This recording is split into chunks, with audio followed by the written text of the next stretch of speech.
Hallelujah. So, verse number 11. Verse number 11. Same one. We just highlighted the wrong one. Can we read it, please? As an eagle stirs up her nest, fluttereth over a young, spreadeth abroad her wings, taketh them, bear them on her wings. So the Lord alone did lead him, and there was no strange God with him. Praise God. Let's read it again, please, one more time. As an eagle stirs up her nest, fluttereth a young one, spreadeth abroad her wings, takes them, beareth on her wings. So the Lord alone did lead him. There was no strange God with him. Let's close our eyes and let's pray. Father, we thank you for this text.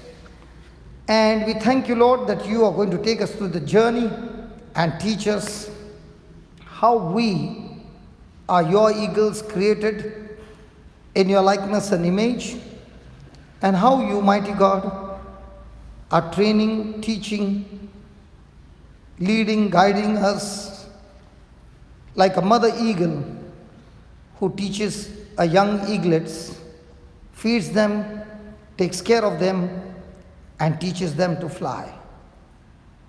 This evening, as we are gathered, Lord, speak to us your word, that we as eagles will learn to fly with you and reach the destination that you have for us. Our eyes are opened by your truths. Our ears begin to hear your voice through your truths. Let your truth go forth, breaking strongholds of lies of the devil, and let there be new strongholds built in its place by the power of your word. We thank you, we praise you, in the glorious name of Jesus. Amen. Amen. Hallelujah. Hallelujah. Thank you, Jesus. Thank you, Jesus. So the eagle stirs up the nest. Now, this passage is talking about Moses. Moses was raised up during the time there was a lot of unrest in the country. We know that Joseph was sold into Egypt by his brothers. Joseph, by operating in love and forgiveness, passed every test, focused on God, and the dream that God had given him was fulfilled, and Joseph was made the governor of Egypt. When there was no grains in Egypt, all over the world, his brothers came in search of food grains to Egypt, and that's where Joseph revealed himself to his brothers that is still alive. And he is the second in command in Egypt. And he invited his brothers to come with their father to Egypt. And that's how the descendants of Abraham reached Egypt, because God put Joseph there before the famine could come. And through Joseph, not only the household was saved from death, but also people around the world. Now 430 years have gone by, and in Egypt, these very Hebrews who came all the way, they have become slaves in that country. And they're crying to God, asking God for freedom. And that's when Moses has come to this planet Earth as a baby. And the law was that every male child has to be put to death. And the reason is that the Hebrews are multiplying at a very high speed. And the Hebrews are very strong, they are very intelligent, and therefore Pharaoh passes a rule that every male child has to be put to death. Now when Moses was born, his mother looked at him and refused to put him to death. So he was hidden by his mother for 3 months. But then he began to cry, and the voice of his crying would attract the people outside that there is a baby at home. And if they were caught, the whole family would be put to death. So the mama decided, let me save the child. She puts the baby in the basket, leaves it in the river. Now, that's when Pharaoh's daughter, who is having bath, finds the basket, and there she finds this boy, and she calls him Moses. Now Moses has got a problem. The problem is, he is a Hebrew, but is raised in an Egyptian house. Hallelujah. But Moses doesn't know. He is an expert in warfare. He is an expert in academics. He is expert in many things. Praise God. He is living as a prince, enjoying his life till a day comes that he comes to know that he's not an Egyptian, he is a Hebrew. The moment he comes to know he's a Hebrew, his heart goes for his people, that he can see his descendants, his ancestors, the uncles and aunties and all of them are slaves. He cannot be at rest. He wants to deliver them from slavery. He is all alone. And one day he finds an Egyptian beat up a Hebrew. He cannot take it. He gets into the fight and hammers the Egyptian, and the Egyptian dies. Could Moses on that day ever think that today, before sunset, he would be a murderer? It just happened. And he hides the body, and life continues. The next day, he sees that there are 2 Hebrews fighting with each other. And that's the time Moses begins to intervene and tells them, why are you fighting? And one of the Hebrews says, yesterday you killed an Egyptian. Are you going to kill me too?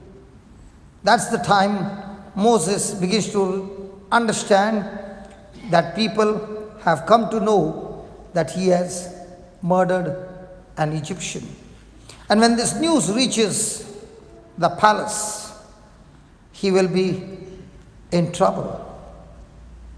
Moses has to run. Suddenly in his life, a crisis has come, a crisis which he did not want to be there, but thinking of something good has given birth to a crisis. He has to run. And he has to run in such a way that he cannot hide in Egypt.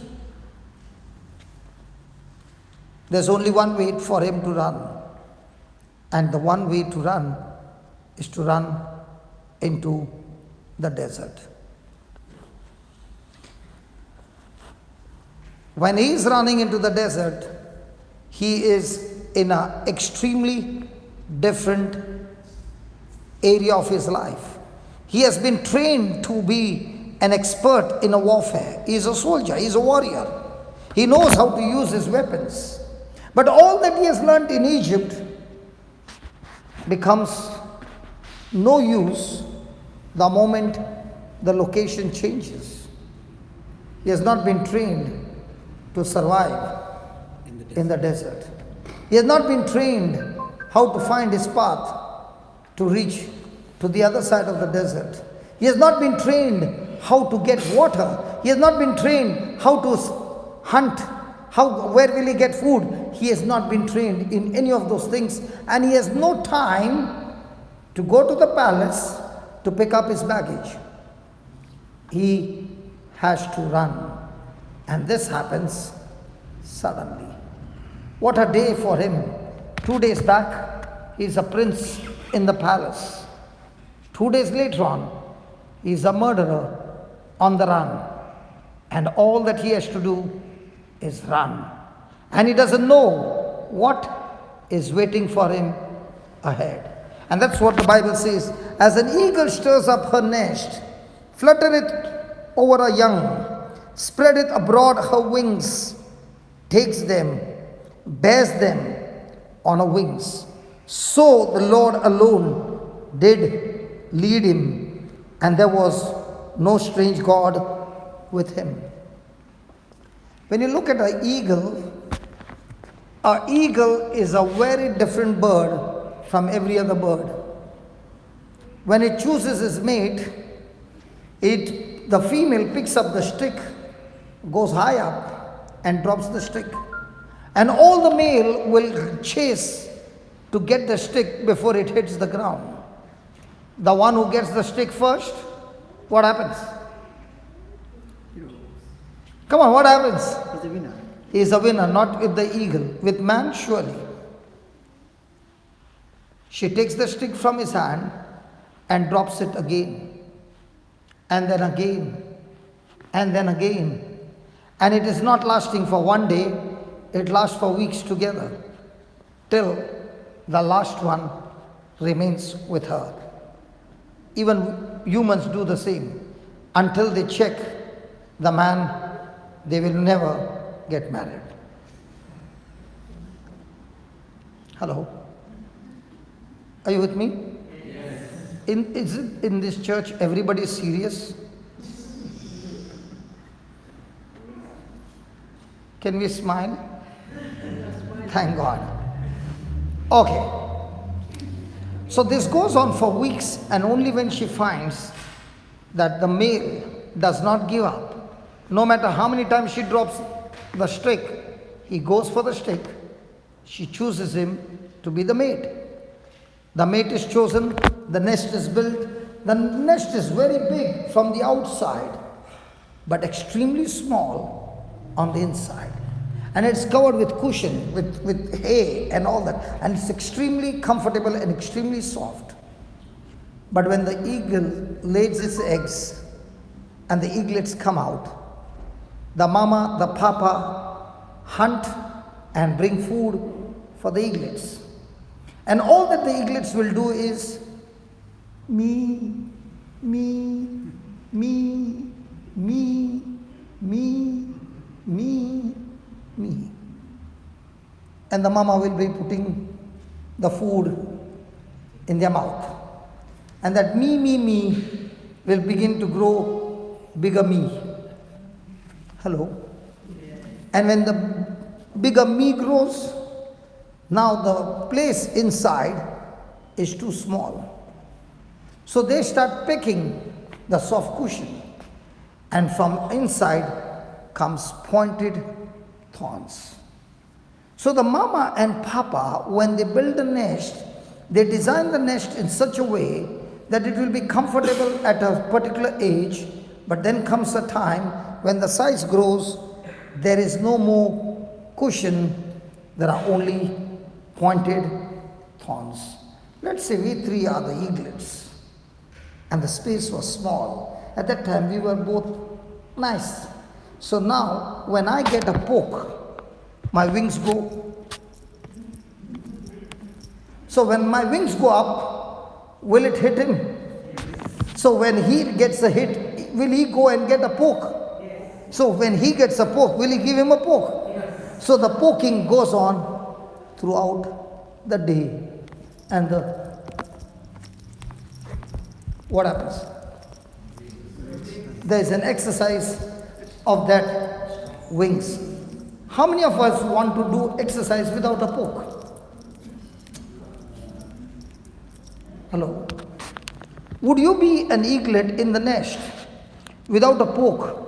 Would you do that? Or would you be there? Me, me, me. Hello? Which one is better? Me, or me with a poke? But how many of us like the poke? No, not P-O-R-K. P-O-K-E. Hello? So the poking builds up the wings.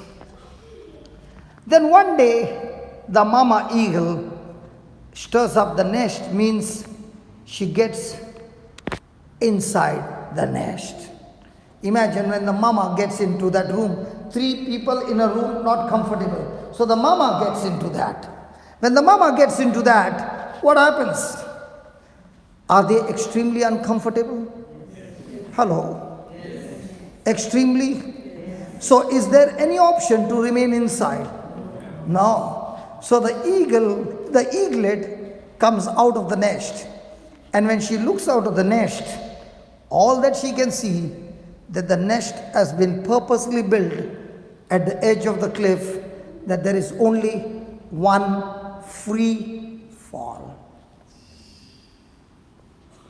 Will the eaglet want to jump out of that nest to take a free fall? So what does the mama do? She gets into the nest, and now when the eaglet comes out, she pushes the eaglet out of the nest. What do you think the eaglet must be praying now? Heavenly Father, there's a demon in my mama. All this time she was taking care of me, but now the devil has come upon her and she wants to kill me. In the name of Jesus, devil, get out of my mama. And the mama will be saying that there's no devil, darling. This is what I got to do, because if I don't do, you'll never learn to fly.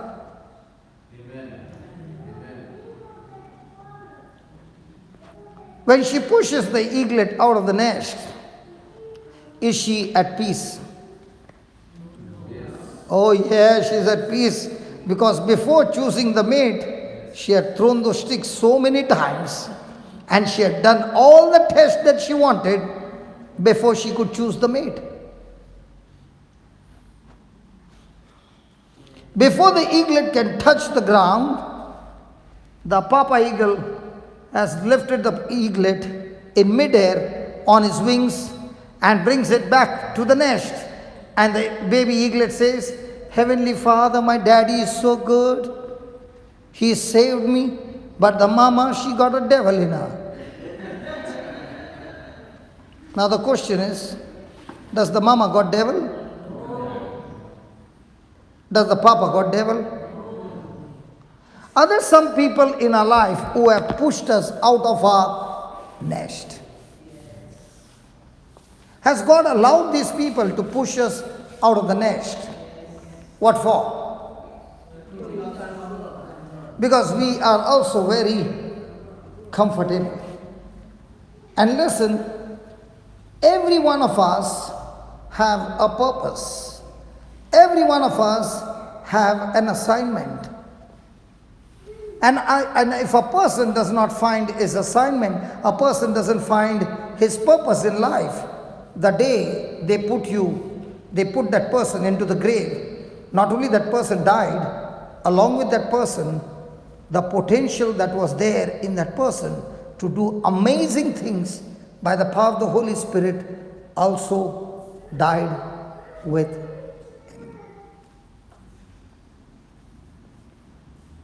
What if Moses had no desire for his loved ones? The day he came to know he is a Hebrew, he could have said, I'm not a Hebrew, I'm an Egyptian. And he could have lived as a prince. But the day he came to know he is a Hebrew, his desire was only one thing. I have to do something to set my people free.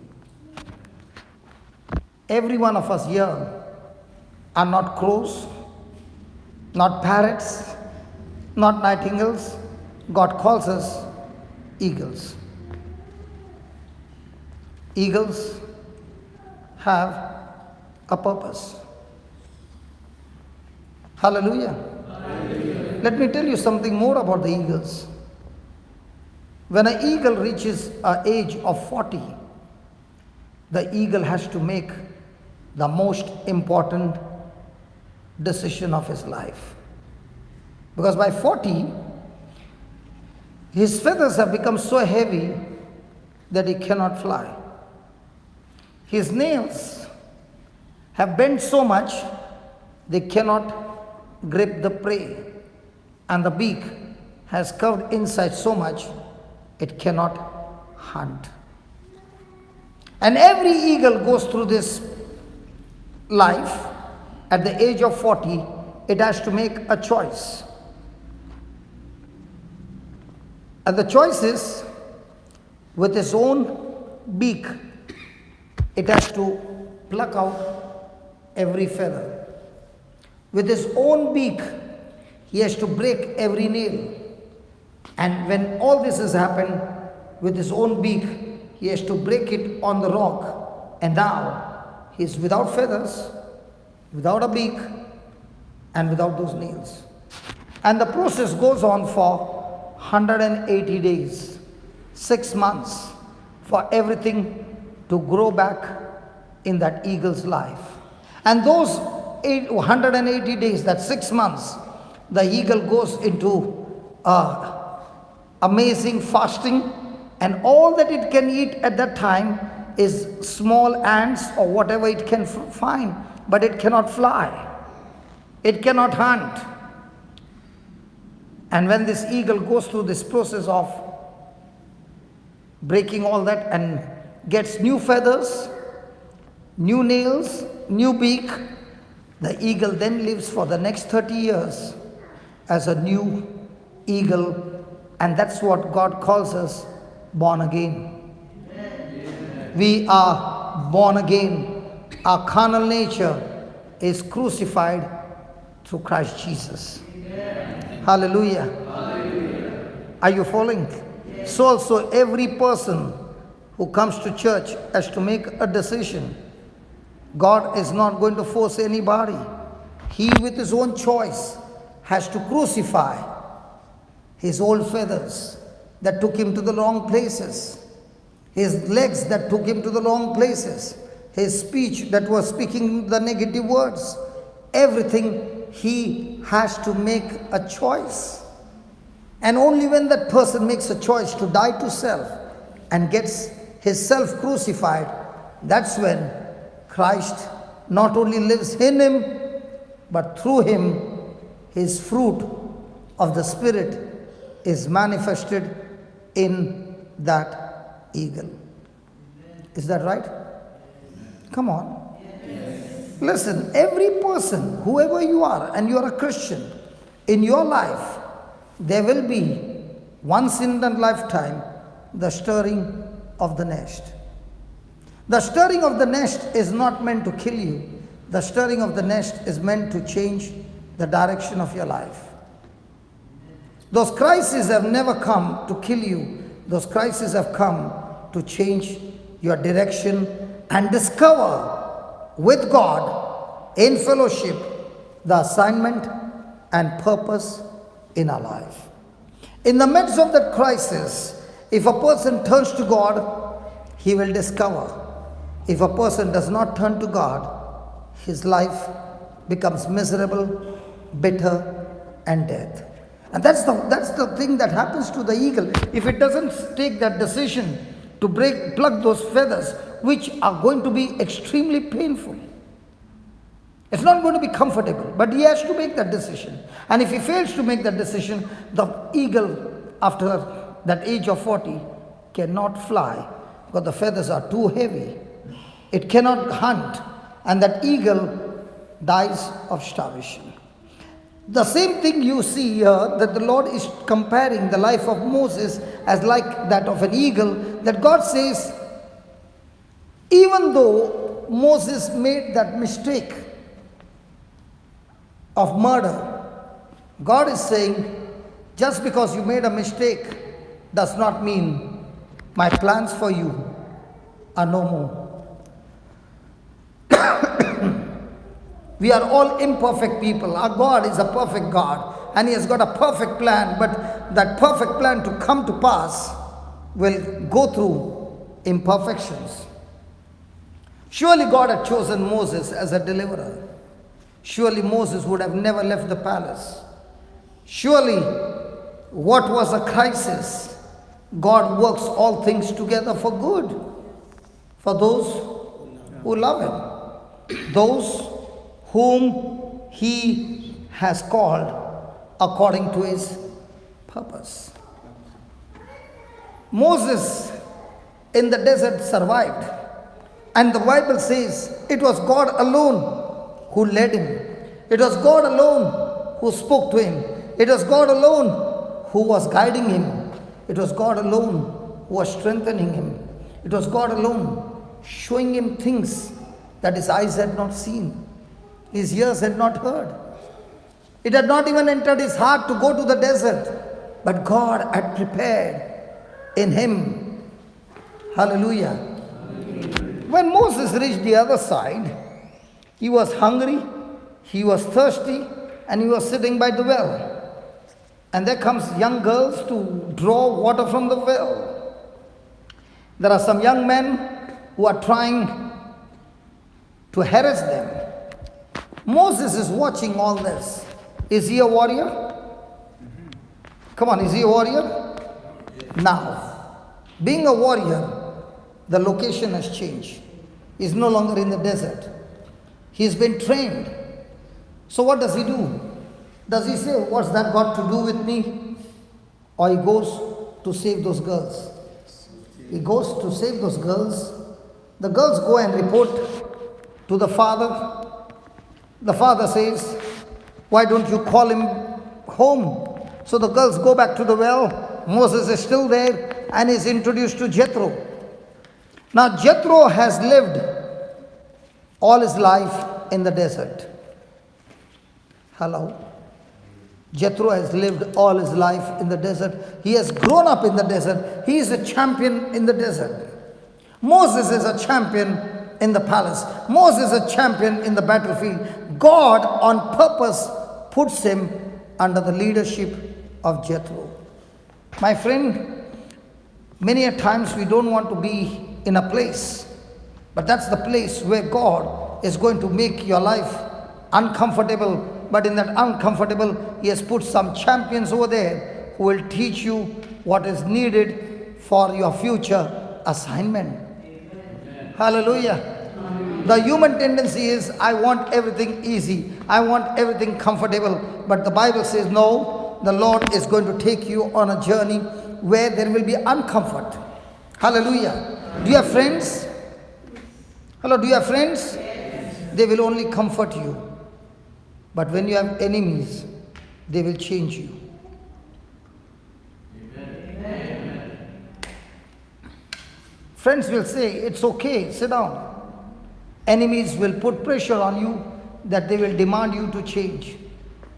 Hallelujah. Hallelujah. So here is Jethro talking to Moses, and Moses is being told, I'm ready to give you a job. Now what should Moses say to Jethro? Can you see my dress? I'm raised up in a palace. I'm a prince. Can you see these rings? What do you think you are going to give me a job? And what job are you going to give me? Jethro says, to look after my sheep. Can you give me a job? You think I'm going to do that job to look after your sheep? You don't know who I am? But what is Moses doing? Moses might be a champ in Egypt, but he is just, what do you call in hockey players, the people who come first for training new people? Trainees. He's just a fresh. And Jethro is a champion. And if he has to survive in the desert, he has to stay under Jethro. So does he have to kill his pride and say, I'm ready to take a job? Yes. How many of us would have taken the job? Nobody wants to talk, come on.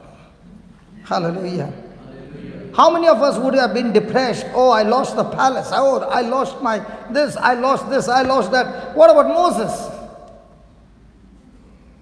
He's saying, yes, I made a blunder, but that's not the end of life. I'm still breathing oxygen. And as long as I'm breathing oxygen, God's plan has not yet finished. He's still working on me. Amen. Amen. Amen. So the devil can talk to you a lot of things, but you can tell the devil, devil, the day I stop breathing oxygen, then the game is over. But as long as I'm breathing oxygen, my God is with me, and my God has got great and mighty plans for me. I cannot understand right now, but He has plans for me. Thank you. Hallelujah. Thank you, Jesus. So Jethro is working under Jethro's daughter. Jethro gives his daughter in marriage. Moses is good, everything is good. 40 years have gone by. 40 years have gone by. Let's read that. Exodus chapter 3.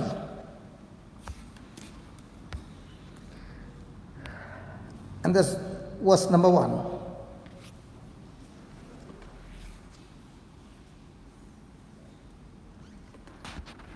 Are you ready? Let's read.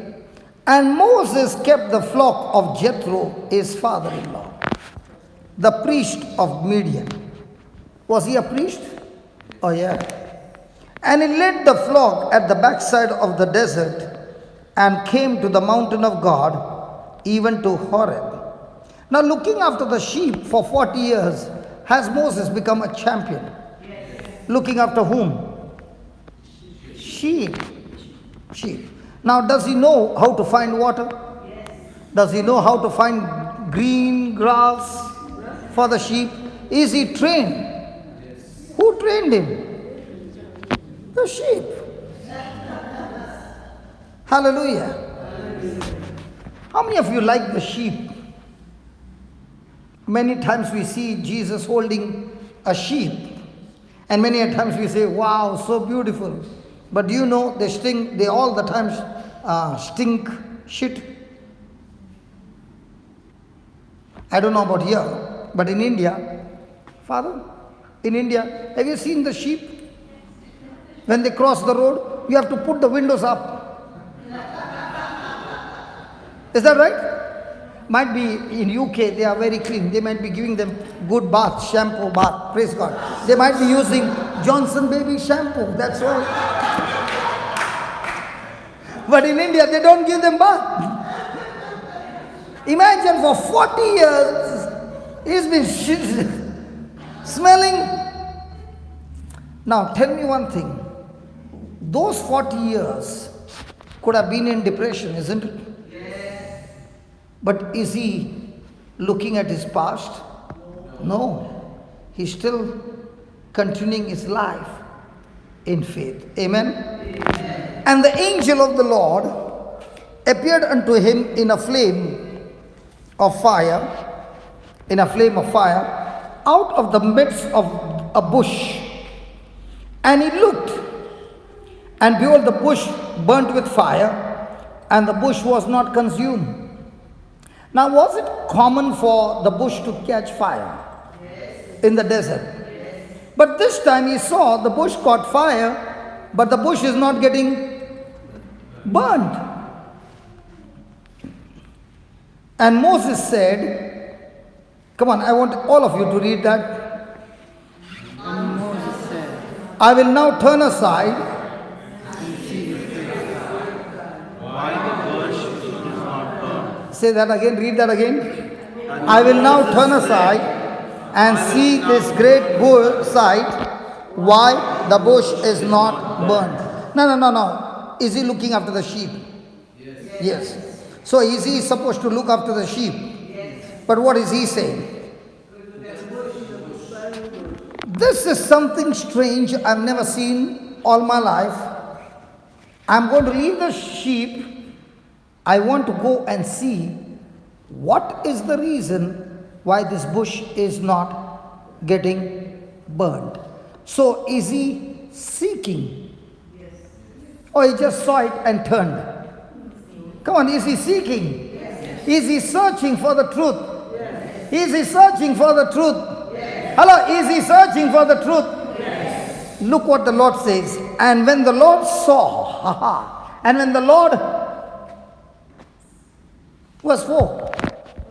And when the Lord saw what? My friend, you can be seated in this church, and the preaching is going on. the Lord is also looking at you and saying, can I find a Moses in this church who is saying, I'm going to see, now, before we close down, we are going to see a lot of healings here. We are not going to go just like this. A lot of healings. And when those healings take place, are you the person who is going to say, the healings were good? Or are you going to turn around and say, how did that happen? I want to know the truth. Amen. If it happened, Lord, I want to know and I want to learn and I want to also follow what you did in their life. But if you come to the church and see those healings and you clap your hands and then you go out, you just missed what God had kept for you, the burning bush. We see every day people born deaf, healed, dumb, healed, crippled, healed. You got a walking stick? Tonight you're walking without a walking stick. See, it is not the healing that we are looking for. It's the relationship with God that we are looking for. Amen. And God is looking at Moses. See, look at the 3rd verse and the 4th verse. Moses said, to whom? Moses was talking to whom?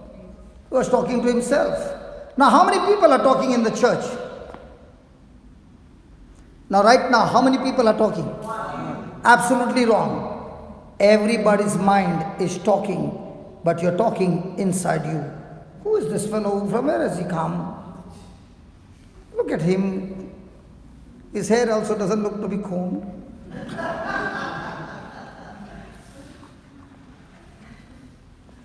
He's got scars on his face. I wonder from where he has come. So many things can go on. Is that right? Yes. Do we talk inside? Yes. But do we talk outside? No. Outside is still hi, inside. Possible? Hello, possible? Yes. Come on. Yes. Now, is Moses talking to himself? And what is he talking to himself? He is talking to himself and saying, I've seen so many burnings, but I've not seen this. I don't care about the cattle. This is more important than everything else. My work comes later on. First, I want to see what is this supernatural.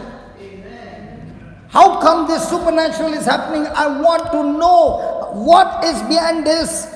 I want to know, I want to know, I want to know. And unless you have that, I want to know Jesus, I want to know Jesus, I want to know Holy Spirit, and I want to have a relationship with you, you will never receive. And God is looking for that. See what he's saying. And when the Lord saw that, he turned aside to see. That's why it's not important that you attend the retreat. What is very important is when the word of God is spoken and the word is confirmed by the Holy Spirit with accompanying signs and wonders, the question is, are you saying to God, Lord, it is written in the Bible and it's happening right before my eyes. I want what he got. Do you know what was my first prayer? When I went for the retreat and I saw those healings, I said, Lord, take my life, take anything. But I want what he got. I don't want my business. I don't want anything. I want what that priest has got. And I'm ready to do anything.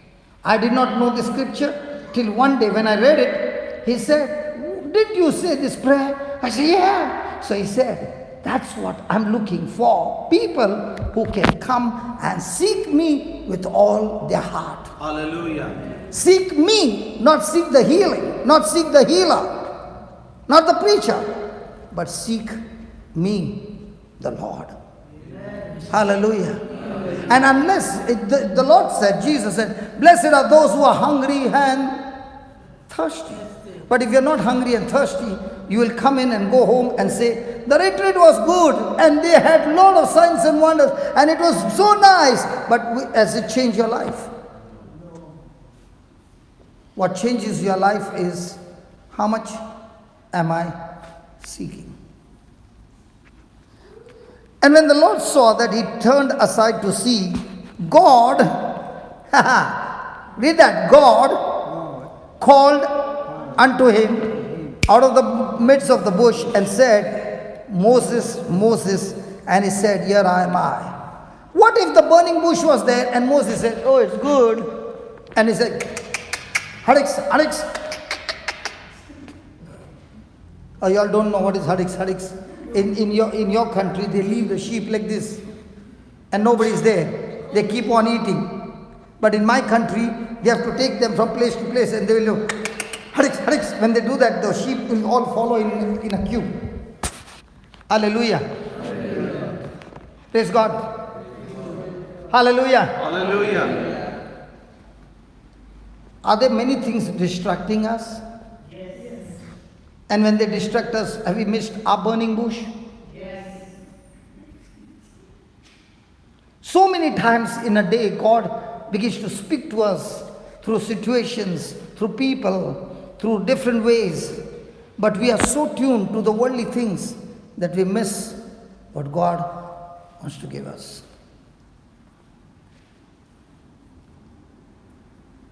That's when he has an encounter with God. Why did God wait for 40 years? Couldn't he touch him in 1 year? You know, in God's kingdom, he is never on speed.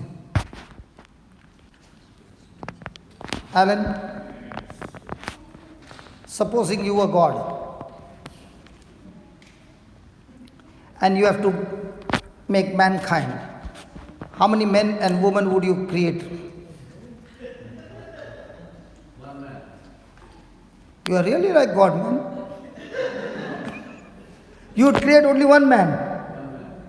So in your business, you start with one. In your business, you start with one. Yes. So whatever order you get, you start with one. You better go for confession. There are 2 priests behind.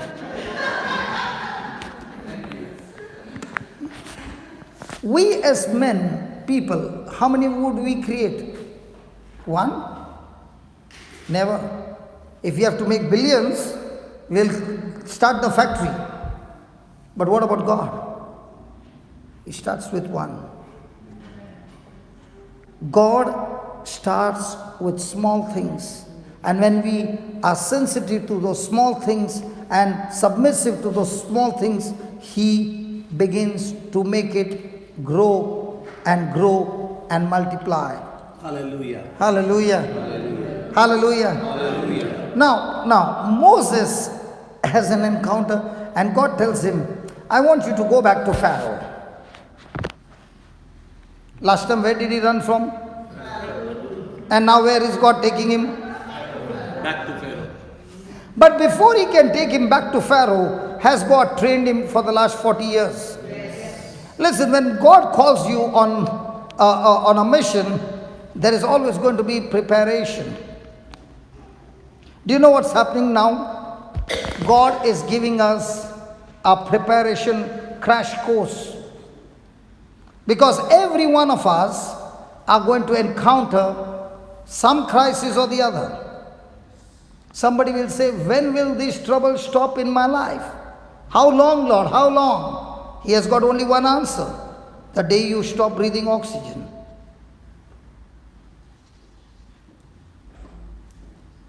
What does that mean? The day you die, troubles will die.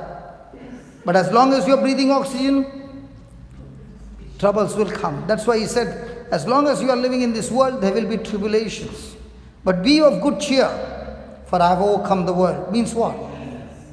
I, your Lord, your God, has overcome tribulations for you.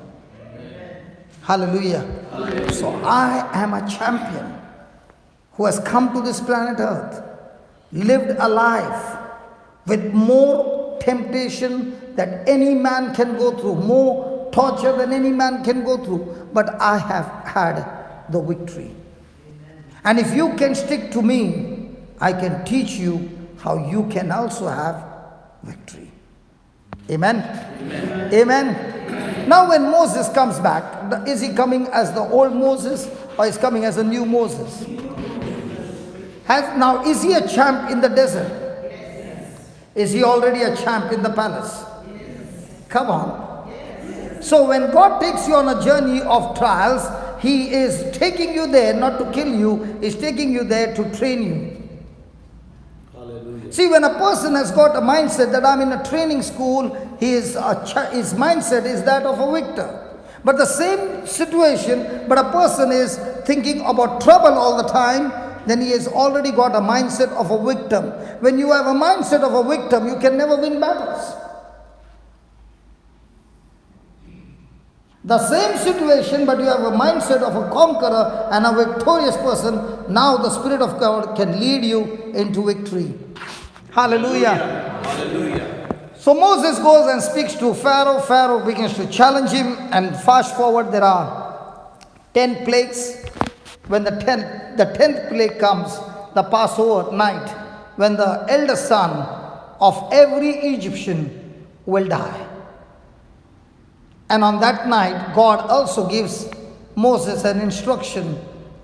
When you offer a lamb and take the blood and sprinkle it on the doorpost, the angel of death will not pass into, but will pass over, and there shall be no death in the house of Israelites. Did the people believe? Yes. The people of Israel? Yes. But what happened to the house of the Egyptian? They died. Hallelujah. Hallelujah. Did Pharaoh's son die? Yes. Now was Moses fighting the battle physically or spiritually? So which one is stronger? Now in our life, do we fight battles spiritually or physically? Sorry? We fight both. Okay, let's take some examples. We fight both. We fight both. Let's take an example. The disciples came and told another disciple, we have seen the Lord. The Lord has risen. He is no longer dead and buried. He is risen, and we have seen him. What did this disciple say? I will not believe unless I see him and touch him. I will not believe. What is his name? Everybody knows it. Praise God. In our lives, when we pray, do we have the same kind of an attitude? Now, I'm not pointing finger to you. Are we here to learn? Yes. Hello, are we here to learn? Yes. Okay, let's learn. Do you have any pain in your body? Do I have what? Pain in your body. Any pain in your body? Yes, I do. Yes, good. Can you feel it? Yes. So what is your prayer? Prayer is for God to save me, to heal me. Praise God. Now, are we all learning? Yes. In the next 3 minutes, all the pain will be gone. Amen. But she has to understand the difference between Thomas' faith and Moses' faith or Abraham's faith. Thomas' faith is saying, I can feel the pain, and that's why I'm sick. Is that right? Where do you have that pain? Everywhere. Wow. So this is not a small one, it's a big one. It's a big one. You know, when I hear it's a big one, it excites me. You know why? The bigger the one, the bigger the glory. When David killed Goliath, I'm not going to kill you, but I'm going to kill that sickness in you. When David killed Goliath, the whole of Israel came to know David. Why? Because it was something impossible. Now, did David go to fight Goliath? Spiritual or physical? Spiritual. So he did not go to fight with a sling and a stone? So what was spiritual? The faith. And what was the faith? See, please. Today we are going to learn it so beautifully that every one of us can operate in faith. Okay? Now, the moment you said faith are of two kinds. One is that comes from my senses. I have faith that this brother is sitting here. How do I know? Because I can see. But I also have faith that somebody is sitting next to him. His eyes opened and he's looking at the side.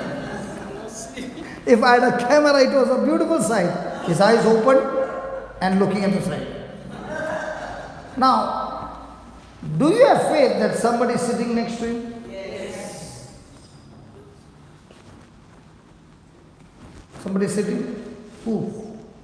Jesus. Somebody is saying Jesus, somebody is saying angel. How do you know he's sitting there? He's your friend, but how do you know? So to believe, what gave you the power to believe? See, when you say believe, you say faith, you must always back it up with a scripture. So you can say, brother, I believe that I have faith that an angel is sitting next to me, because Psalm 91 says that God has given his. Now, today you looked at your face in the mirror, but I'm not sure about him. But you, I'm sure. Tell me why? Because you're clean shaved and he's got a beard. So I'm not sure. Because you cannot shave without looking into the mirror. Why did you look into the mirror? Because you have never seen your face. You can only see the reflection. But even though you can't see the face, looking at the reflection, you took the corresponding strokes. And if there was something remaining and the mirror said it's still there, you took the razor and chopped it off. So your corresponding action was based on the mirror image. In the same way, faith, the Bible faith, is always the mirror image of what the scripture says. So if you don't have a scripture, then you're still stuck to human faith. Now when Satan came and tempted Jesus, if you are the Son of God, turn these stones into bread. Did Jesus say something, or first he said, it is written? Yeah. So, was his faith based on what he wanted to say or what the scripture says? So how did Jesus fight Satan? By what the scripture says.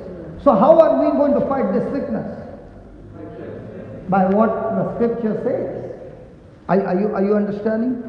So if a person is saying, I have faith, okay, which scripture are you talking about that is giving you Bible faith? For me, the Bible faith is just like a person who made coffee. How many of you have found every time you make coffee, it is bitter? Never? Hello? Then you add sugar. After adding sugar, do you pray? No, because you know sugar will surely make the coffee. In the same way, when I change my belief from things seen to what God is saying to me in the Word of God, things not seen, that is the sugar for me. And if I can put in this bitterness, this word which I believe, will change the situation into sweetness in my life. Amen. Are you understanding the concept? Yes. So, I cannot see the angels. but I know they are here. Why do you say that? Because the Bible says that God has put his angels charge over me. So when there is a situation and you are fearful, you can tell yourself, Lord, I cannot see my angels, but I'm so sure the angels are with me. Angels, you can fix up this situation in no time. Now, is your mind focused on your situation, or is your mind focused on the word? And when a person is focusing his mind, is thinking on the word, that's the time the Bible says, the just shall live by faith and not by sight. Was Thomas living by sight? Yes. So most of the time our prayers are by sight or by faith. And if it is by sight, will I see the supernatural? No. Praise God. Hallelujah. So please come here now. Yeah, you. It's time to kill it. Okay. Wow, you too got a walking stick. Yeah. Because if I don't hold it, I can't walk. Did you hear that? How many of you heard that? Please come here. Okay, there's one more problem, okay? You are on camera now. Oh, yes. Is it okay? Oh, yes. Yeah, praise God. The world is watching you. Yes. Everybody. No, right now, it is being recorded in the camera. Tomorrow morning, the world is going to watch you. I don't mind. Even in your own country. Yes, I don't mind. You don't mind, praise God. It's all God's glory. Okay, now, just can you come on this laptop? My brother disappeared. Okay, go to Psalms 22 and verse number 14. Go on the book. Just on top. Yeah, click. Just put P. Yeah, Psalms 22. 14. Wow, you're very fast, man. Very fast. Okay, now let's read that. Are you able to read it? I am poured out like water, and all my bones are out of joint. My heart is like wax, it is melted in the midst of my bowels. I am poured out like water, and all my bones are out of joint. Now look here. When you look at Jesus on the cross, can you see his bones out of joint? I imagine it. I don't see it, but I imagine it because I know that he went through it. Okay, good. Now if you can imagine it, the Bible says, did he take our sin? Yes. Yes. So he took our sins in his body. Was his body wounded? Yes. Yes. So did he take our sins only, or your pain as well? He took everything. He took everything. So where should the pain be now? With Jesus. And what should be with you? Jesus. His good health. Are you following? Yes. Okay. Just give me 22, Psalms 20, 1 Peter 2:24.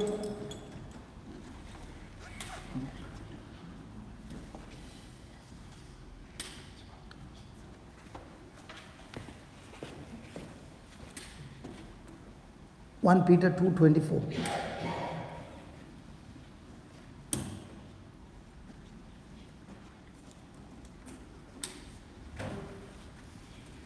Look what he's saying. Jesus, his own self, bare our sins in his own body on the tree, that we being dead to sin should live unto righteousness. Just highlight that. By whose stripes you were healed. Yes. By his stripe I'm healed. By Jesus' stripe. You were Healed. Now. Is he talking in the past tense or future tense? Future. Look over there. By whose stripes you were healed. Past tense. Is it past tense? Past tense. So according to the Lord's word, you are healed, you were healed, or you are going to be healed? I'm healed. I'm healed. I believe it. Hallelujah. And I'll be healed in the name of Jesus. Now. I'm going to fall down. You are going to fall down. Don't worry. You are not going to fall down. Now listen carefully. Did Moses see the burning bush? Yes, he did. Did he turn himself to the burning bush? Yes, he went there. Did he say, I want to go and see? Yes, he Yes. did. Did the Lord see the change in Moses? Yes, he did. Did God call him? Yes, he called him Moses Now, 3 that times. is your burning bush. That is your burning bush. And God is saying to you, by his stripes, you are healed. you Are healed. you are healed. Yes. Yes. Now, let's take these two together. Okay? Jesus' bones were out of joint so that your bones can be Enjoy. So every damage in your body, Jesus is taking into his body. Yes. And from his wounded body is flowing the healing power in your body. Yes. Are you ready to believe that? Yes, I have believed it. Not with your senses. With my senses, with my everything. No, not with your senses. Because your senses will say, you can't stand. Okay. Your senses will say, you will fall. Okay, yes. But faith will say, he is the strength of my life. Hallelujah. Yeah. Hallelujah. Listen. You can live like a Thomas faith all your life and get nothing. And you can be Abraham's faith and next moment walk out of this place totally healed. Yes. The power is not outside, the power is inside you.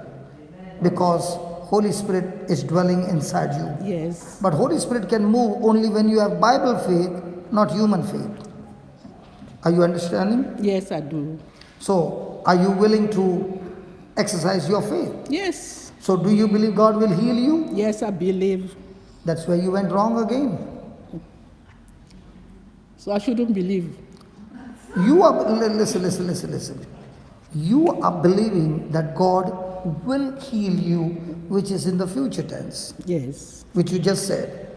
But the Bible says that Jesus is saying, by his stripes you were healed. Indeed. Now there are two options. One, you were healed. Two, you will be healed. Which one do you want to choose? I'm healed. Are you sure? Yes. So shall we pray to God now Yes. that God will heal you? Yes. Again you went wrong. You are not understanding. That's why I want you to understand. And the next moment you will be without any problem. Okay. Listen again. There are two options. One, you are either completely healed, what the Bible says. Two, you will be healed, what your legs and your body and your mind is saying. Now, will you believe what your mind is saying, or will you believe what the Word of God is saying? The word of God. What the word of God is saying. So, what is the Word of God saying? You will be healed, that or I you will were heal- healed? That I will be healed.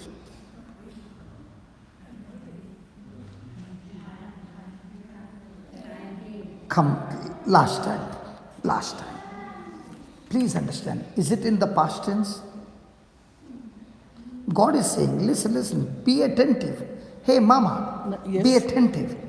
By the wounds of Jesus, you were healed. Past tense or future tense? Present tense. Past tense. You were healed, already healed. Yes. So it's past tense.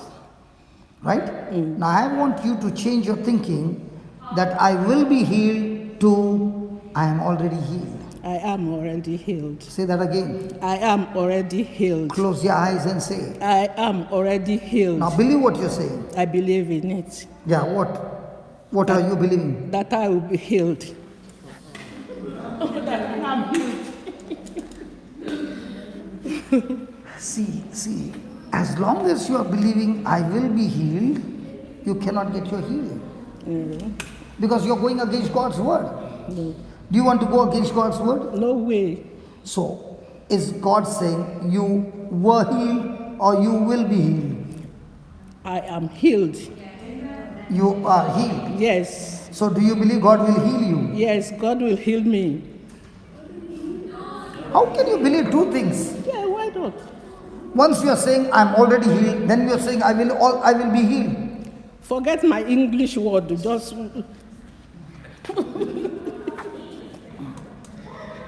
you seen it, baby. Okay. Are you believing you were healed? Yes. Then let the stick go. Now, say this, Lord Jesus, Lord Jesus, I believe your word, I believe your word, and therefore and therefore I threw away my stick. I throw away my stick. Your word says, Your word says, by your stripes, by your stripes, by your wounds, by your wounds, I am already healed. I am already healed. So therefore, So therefore, I am walking I'm walking in your name. in your name. Now, keep your eyes open. Now, keep your eyes open. Now, listen. Do you believe Jesus is your strength? Yes. Yes. So, the way you say confidently, take a next step. That confident. Come on. Keep walking. Keep walking. Yeah. And keep saying, thank you, Jesus. Thank you, Jesus. You are my strength. You are my strength. You are my strength. You are my strength. Come on, keep walking. Thank you, Jesus. Thank you, Jesus. You are my strength. You are my strength. All the pain All the pain in my body in my body is gone. is gone. I thank you, Lord. Thank you, Lord. You have healed me You have healed me completely. completely. In the name of Jesus, In the name of Jesus. all your bones were out of joint, All your bones were out of joint. and by that pain, And by that way, my bones, my bones, my joints my bones, are completely healed. I completely healed. I thank you, Jesus. Thank you, Jesus. Now, I want you to walk up till there on your own. Come on. Come on. Good. Come on.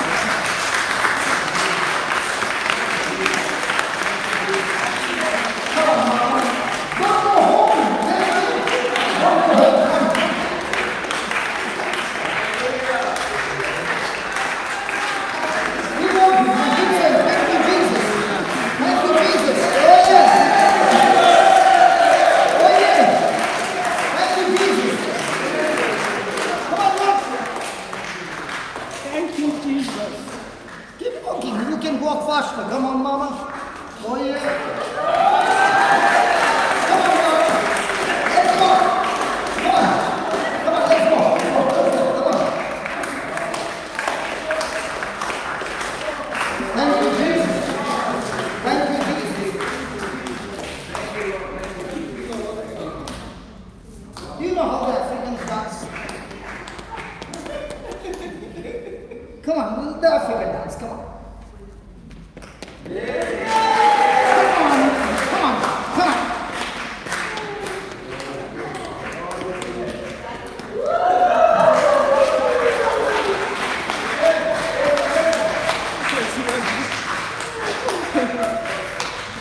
I just came from Uganda. I'm not from Uganda. But I love to go. I go to Kenya, Nigeria, Uganda, and I know you're from Nigeria. Yes. Yeah. But the dance in Uganda and Nigeria is the same. No. No? No. So show me how the Nigerians dance. Show me how the Nigerians There dance. is no music, so I can't show you. Go get the guitar. उनका music तो अलग Play something, yeah. Play something. Play something. In Nigeria, in Africa, you don't need music. Just some music, they go like this.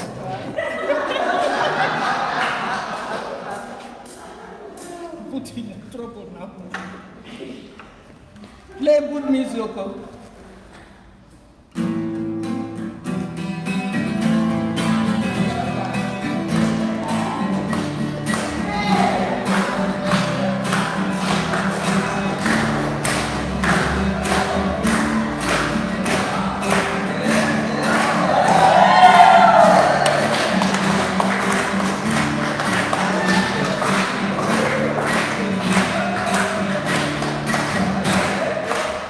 Where's the pain? God, It's gone. it's gone in Jesus' name. It's gone. Hallelujah. Do you see? Faith. I saw you got a hearing aid. I'll call you as we keep on preaching. I'll call you and you will be going without a walking stick, without those hearing aids.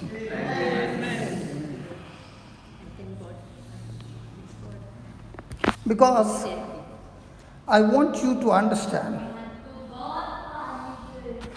How many years did you suffer with this? More than 10 years. 10 years. And all the pain is gone. Did you enjoy dancing with me?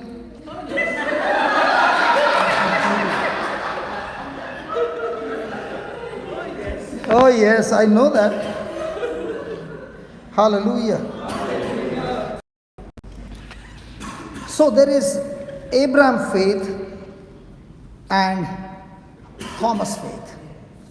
Thomas faith says, unless I see, unless I touch, unless I feel, I will not believe.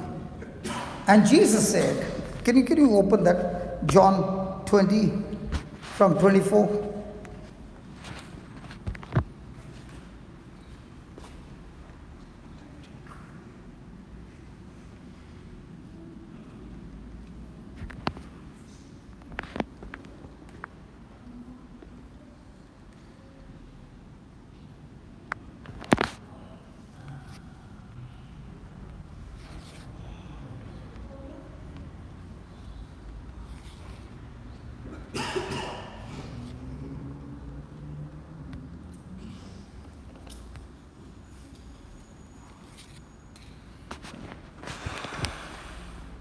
Shall we read? But Thomas, one of the 12, called Didymus, was not with them when Jesus came. The other disciples therefore said unto him, We have seen the Lord. But he said unto them, Except I see him in his hands, the print of the nails, and put my finger into the print of the nails, and thrust my hand into his side, I will not believe. And after 8 days again, his disciples were within, and Thomas was with them. Then came Jesus, the doors being shut, and stood in the midst, and said, Peace be unto you. Then said he to Thomas, Reach here your finger, and behold my hands, and reach there my hand, and thrust it into my side, and be not, and be not, and be not. So a person who is all the time saying, I have faith, but relies on physical evidence, Jesus calls that faith as faithless. I did not even ask her what is her problem. She said, I had pain all over her body. What she said is giving me information. What the Bible is saying is also giving me information. Which one do I choose to believe? The moment she said, I have faith, and then she said, I am praying to God to heal me. The moment she said that she will be healed, I know she is on the wrong faith. Because she is relying on physical evidence. Why is she saying, I will be healed? In other words, she is saying, because I am sick right now, the Lord will. But the Lord did not say He will heal us. He said, just the way I took away your sins, in the same way I have taken away your sickness. Amen. Praise God. Is this electric power good? Yes. Is it giving us light? Yes. Can that same electric power kill me? Yes. So in the same way, prayer is supposed to work for me, but when the prayer does not abide with the word of God, or does not agree with the truth, that prayer will not work for me, but will work against me.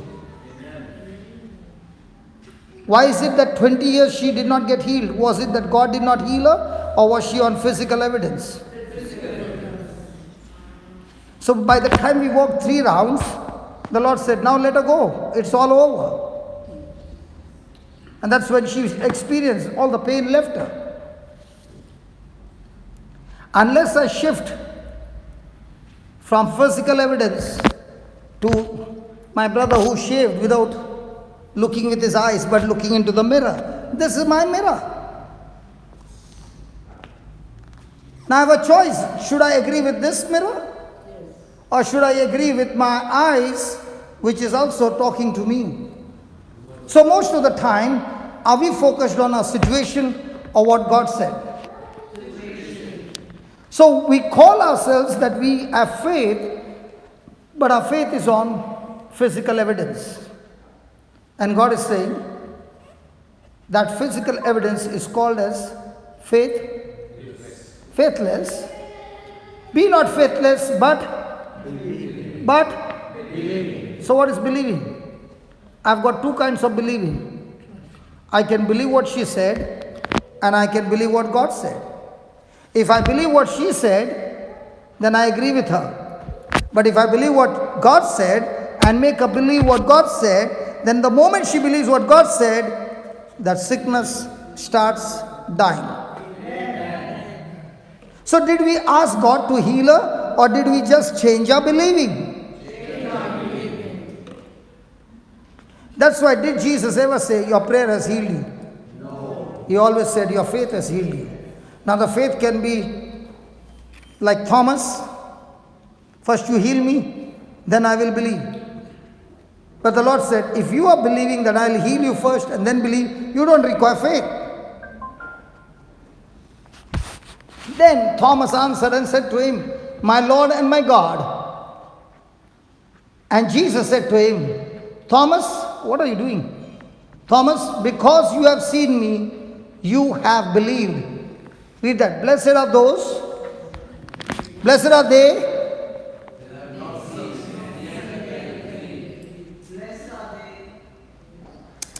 What are you doing? Enough.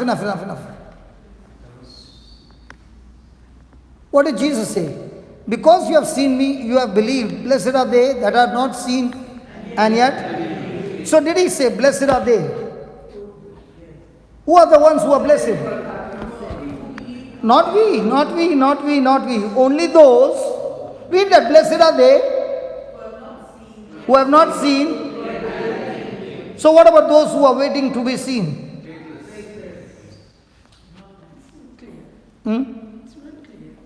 It's not clear. Okay. Did the word of God say, by his wounds you were healed?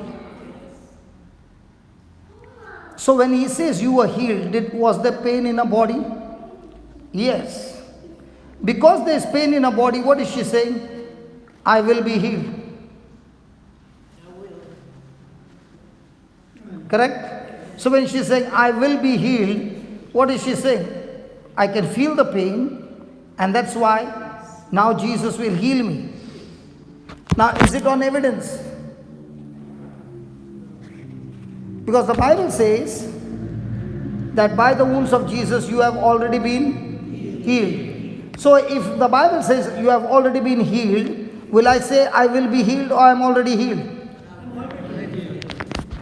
So when a person is saying, I know God will heal me, why is he saying that? Because he can feel in his senses the sickness. But when a person can feel that and yet chooses to believe that he is healed according to the word of God, that's when the faith power gets into action. Did you get it? Hello, did you get it? When I say I will be healed, it's in the future tense. So what's your present tense? I'm sick. Only when you're sick, you'll say I will be healed. A person who is healthy, will he say I will be healed? He'll say I'm already healthy. So when the Bible says that when Jesus hung on the cross, he took your sickness, he took your sin, he took everything, and by his stripes you were healed. So what is going to be your corresponding believing? Jesus says, the ones who have no physical evidence but choose to believe based on my word, these are the ones who are operating on the highest faith that brings supernatural result. But a person who is believing on physical evidence, he is living a life which is the most lowest faith which every human being has got it naturally.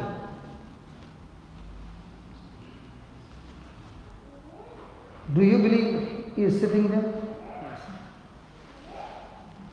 Do you have faith that he is sitting there? Do you have faith that he is sitting there, or you can see he is sitting there?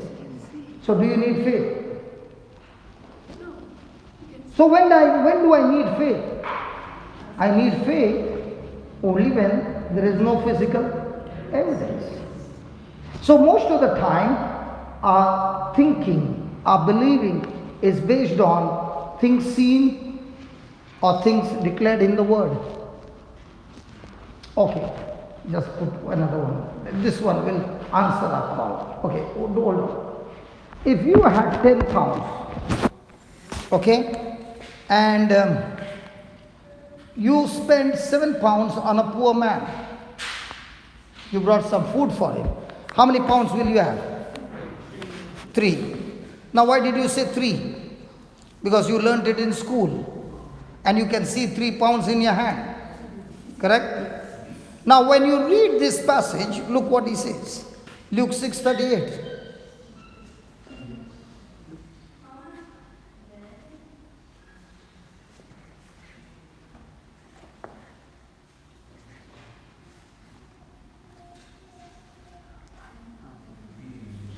Read that. Give, and it shall be given unto you. Good measure, pressed down, shaken together, running over, shall men give unto your bosom. Now, did he say give or take? Give. So, according to the scripture, if you spend 7 pounds on a poor man, what is Jesus saying? Is it going to multiply or is it going to subtract? But which one do we believe? That's why the Sunday collection is always overflowing. Hello? If we Christians are to believe this, then we'll be giving or taking. Now, for example, tonight the CDs are free, the books are free. I've been living on this for the last 21 years. Now, am I living on faith, on the word? He said, when I give, it will multiply. So if I am saying I have faith in God, then what will be my corresponding action? To take from you or give you? So 21 years I do my job by giving. Now is he going to multiply? Yes. How? I don't know. Through whom? I don't know. When? I don't know. How? I don't know. Every question you ask me, I don't know. Then what do you know? I'm sure about his faithfulness because he said it in the word. Just like you are sure about putting sugar in a bitter coffee and stirring, and you know that the coffee is sweet, in the same way, I have learned and taught this mind to get into that word which is my mirror to look at. And that's when a person is operating in Bible faith. A person who operates in Bible faith, every day his life is supernatural. Come here.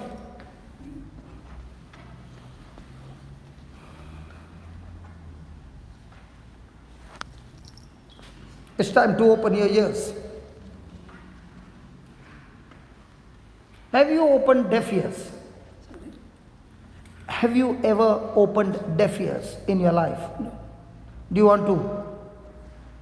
I have nothing wrong with my ear. No, not you. You are supposed to open those ears. Oh, right, thank you. Have you done it before? No. So are you sure? I can do that. You can open a deaf ears? Yes, if God permits. If God permits? Okay, you try with God, then I will teach you. Come here. Listen. Please come. And I told you, you are going to walk now, okay? No, I fell down the other day. Doesn't I matter. got a plaster on. Doesn't matter whatever has happened. Listen, now what is she speaking about? Is she talking about scripture or is she talking about a problem? Problem. Are you understanding? Who is she? It's my friend. She's the most excited now Yeah, I know. Because she lives with me. because of all the people, her eyes are fixed. So I thought, who is she? Your relative or somebody? Yeah, she's come Yeah. from Malaysia. Yeah, that's what I know because I can sense. Praise God. Praise No. You said if God will permit, then you will be able to heal her. Okay, you ask God whether He can permit you to heal her. Go ahead. Please, God. And open her. Yes, okay, you make a prayer. Then I will teach you that you don't need to take God's permission. You already got permission from the Word of God, and that Word of God will open her ears. Is that a good deal? Yes. Hello, is it a good deal? Yes. Listen, we are all here to learn, right? Yes. Are we supposed to learn? Yes. Now, which one would be better to learn? That I open her ears or I teach her to open her ears? Teach me. So, when I teach her, is the same teaching meant for everybody? Yes. See, just now we learned Jesus saying, blessed is the one who has not seen and yet he believes. Have you seen Jesus? No. No. Have you seen the Holy Spirit? No. But have you seen His Word now? Yes. Yes. Can you believe His Word? Yes. So have you believed in Jesus? Yes. Yes. Yes. Yes. Give me Mark 16, verse number 16. Is it interesting Bible? Yes. Hello. We don't know which one to open. You don't know which word to open. How do you know the recipe of making the cake? That is because we do every time. So I don't know the recipe of cake. That's why I keep asking, how do you all make such good tasty cake? And they say, it's so common. So when you begin to study God's word, it will become extremely common for you every day. You read it, but sometimes you can't understand the meaning. That's why we preachers are on the job, to make you Thank you, understand. brother. Thank you, brother. And not only understand, we can come home and teach you through the internet. Now what is getting recorded? Tomorrow morning you will see it on your internet. Wow! So even if you miss it, you can still get it. Thank you. It is God who has helped us to do all these things. Praise God. Thank you. Hallelujah. Hallelujah. Thank you, Jesus. Yeah, let's go. Read it. He that believeth and is baptized shall be saved. He that believeth not shall be damned. These signs shall follow them that believe. These signs shall follow them that believe. Can you see your shadow? Yes. Can you see your shadow? Yes. Move. Can you tell the shadow, don't move? No. God. The shadow will always follow him. Yes. Why? Because he is in the light. Oh, right. Is in the light. That's why the shadow is there. Shadow is coming. Correct? Correct. Now Jesus is saying, these signs shall follow them that believe. So just like the shadow follows you, when you believe the Bible, scriptures, these signs will follow them that believe. Can you repeat everything? Can you just walk? Can you see shadow following? Yes. Can you tell your shadow, don't follow, please? No. Will it follow? Yeah, I'll follow. But what if the light is not there? No shadow. Okay, sit down. Did you follow up till here? Yes. So the Bible is saying, these signs will follow those who believe in Jesus. Yes. So when you believe in Jesus, you don't have to pray for the signs, they will follow. Are you praying for the shadow to follow you? No. So what's your job? To believe? To believe. Did he say these signs will follow them that pray? No. No, those who believe. So you can pray and not know the scriptures. But when you know the scriptures, you are believing the scriptures that God has promised you. Okay, if I pray for some favor from God, and I keep on believing I will get it. Not that you will get it, you have got it. That's the problem. I'll explain. First we'll fix supper, then I'll explain to you. Okay. Okay? Now, you take your both fingers.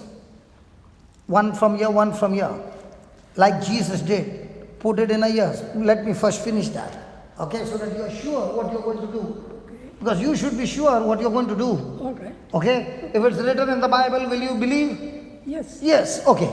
These signs shall follow them that believe. In my name they shall cast out. Which one is that? It is 17.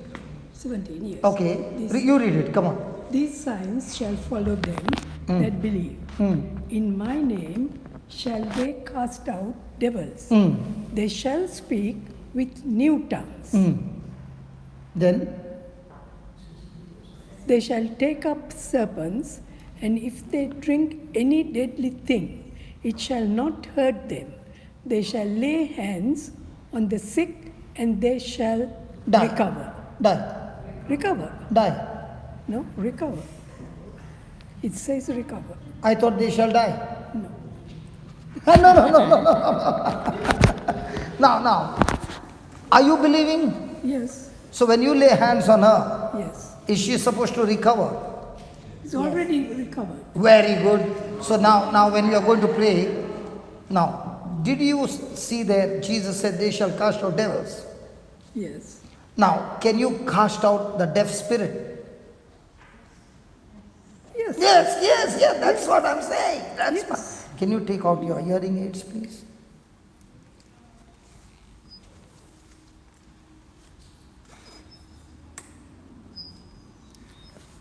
Because you're going to use your hands, no? Put your fingers in her ears. I'll show you this way. Come this way. So that everybody can see. Do you all want to see? Yes. Do you all want to learn? Yes, we all want to learn. Put it in. Close your eyes, both of you, and say this. Lord Jesus, Lord Jesus, I have never done this before. I have never ever done this before. Close your eyes. Concentrate. You're talking to Jesus, okay? And say, Lord Jesus, Lord Jesus, you said to Thomas, you said to Thomas, you believe me you believe me because you have seen me. because you have seen me. Blessed are those Blessed are those who have not seen who are not seen but yet believe. but yet believe. Lord Jesus, Lord Jesus, it is not this brother it is not this brother who called me, who called me, but it is you it is you who has seen my thirst who has seen my thirst to learn your word, to learn your word, understand your word understand your word that you called me. that you call me. I thank you, Jesus. I thank you, Jesus. Now, Lord Jesus, Lord Jesus, you said, you said, all those who believe, all those who believe, these signs these signs will follow them. will follow them. So, Lord Jesus, So, Lord Jesus, I'm going to do I'm going to do what you did what you did to a deaf man. to a deaf man. I put my fingers I put my fingers in the sister's ears, in the sister's ears, and now, and now, do this. And now, I'm talking to this deaf spirit, talking to the spirit, deaf spirit, deaf spirit, in the name of Jesus. in the name of Jesus. You deaf spirit, You deaf spirit, come come out. out. That was beautiful. Beautiful. Got a shiver in my. I know that. Praise the Lord. Praise the Lord. You can hear me now. I can hear you. I know that. Thanks.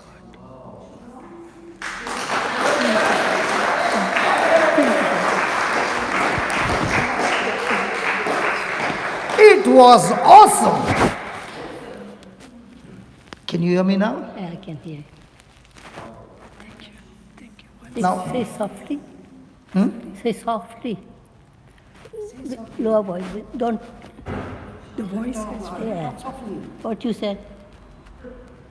What do you say? You healed me. Yes. God healed. I healed you with the power of God. Okay. Ask her name. What's your name, darling? My name is Julia. Julia. So you can hear me now. What I speak, you can hear me. Ask her some questions. How long have you been like this? I've been hearing it long time. Ask some more questions. So you're very confident now that You can ask from here.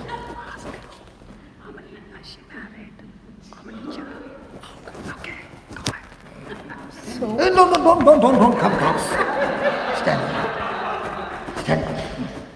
now, you can hear me? I can. Yes. So, you're married already? Sorry? You're married? I'm married. Yeah. Long ago? How long have you been married? Many years? Just not that. I'm a widow. All right. But how many children you have? I have four children. Four Enough. children. Others I will not get any chance to preach. Okay, now, can we get the stick out? Hold on. Do you want the stick out? Yes. Or should she go with the stick? Without the stick, I want her to go. Do you want to walk? I'll try. Okay. Now, this time, hold on. This time there is no need of you. You can sit down there. Okay. This time you are going to do it on your own. Okay? Say, Jesus, Jesus, you are the strength of my life. you are the strength of my life. Say that again. Sorry? Say that again. Jesus, you are the Jesus, strength of... you are the strength of my life. One more time. Jesus, you are the strength of my life. One more time. Jesus, you are the strength of my life. Again. Jesus is my strength of my life. Again. Jesus, you are the strength of my life. Keep saying. Jesus, you are the strength of my life. As you say, take the first step. Jesus, you are the strength of my life. Jesus, you are the strength of my life. Jesus, you are the strength of my life. No. You stop. You got fear. You just got into fear. Okay. You can hold my finger. Okay? I do not want you to fear. Just take this. It will come back. Jesus, you are the strength of my life. No. No? Say that again. Jesus, you are the strength of my life. It's not done. Keep saying. Jesus, you are the strength of my life. Mean every word that you're speaking. Jesus, you are the strength of my life. Jesus, you are the strength of my life. Believe what you're saying. Jesus, you are the strength of my life. Again. Jesus, you are the strength of my life. Again. Jesus, you are the strength of my life. Now, take the first step. How you would take when you were 30. When you're 30 years old, how are you walking? Take the first step like that. Bigger step. That's it. Beautiful. Come on. Again, bigger step. Come on. Bigger step.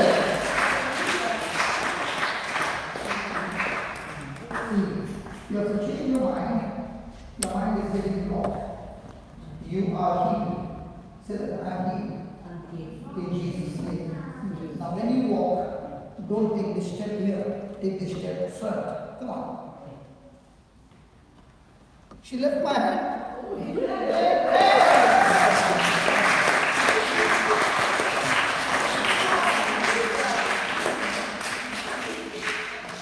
Say that, thank you, Jesus. Thank you, Jesus. She took my hand off. She said, I don't need your hand anymore. I got Jesus' hand. And there's no pain. There's no pain. No pain. Praise God. Shall we continue? Let her keep walking. She's enjoying her walk. Back pain is there. Back pain. Please come. Okay, you can sit down there for 5 minutes till I preach, and then we can fix the back pain. Please sit down.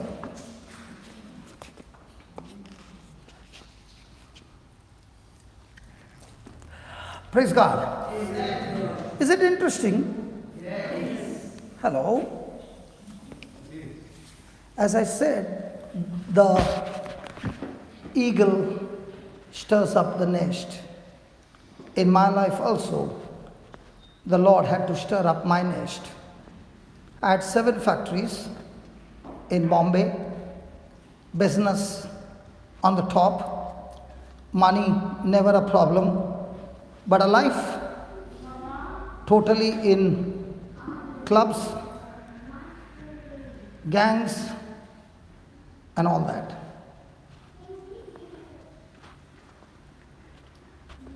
What God had blessed me,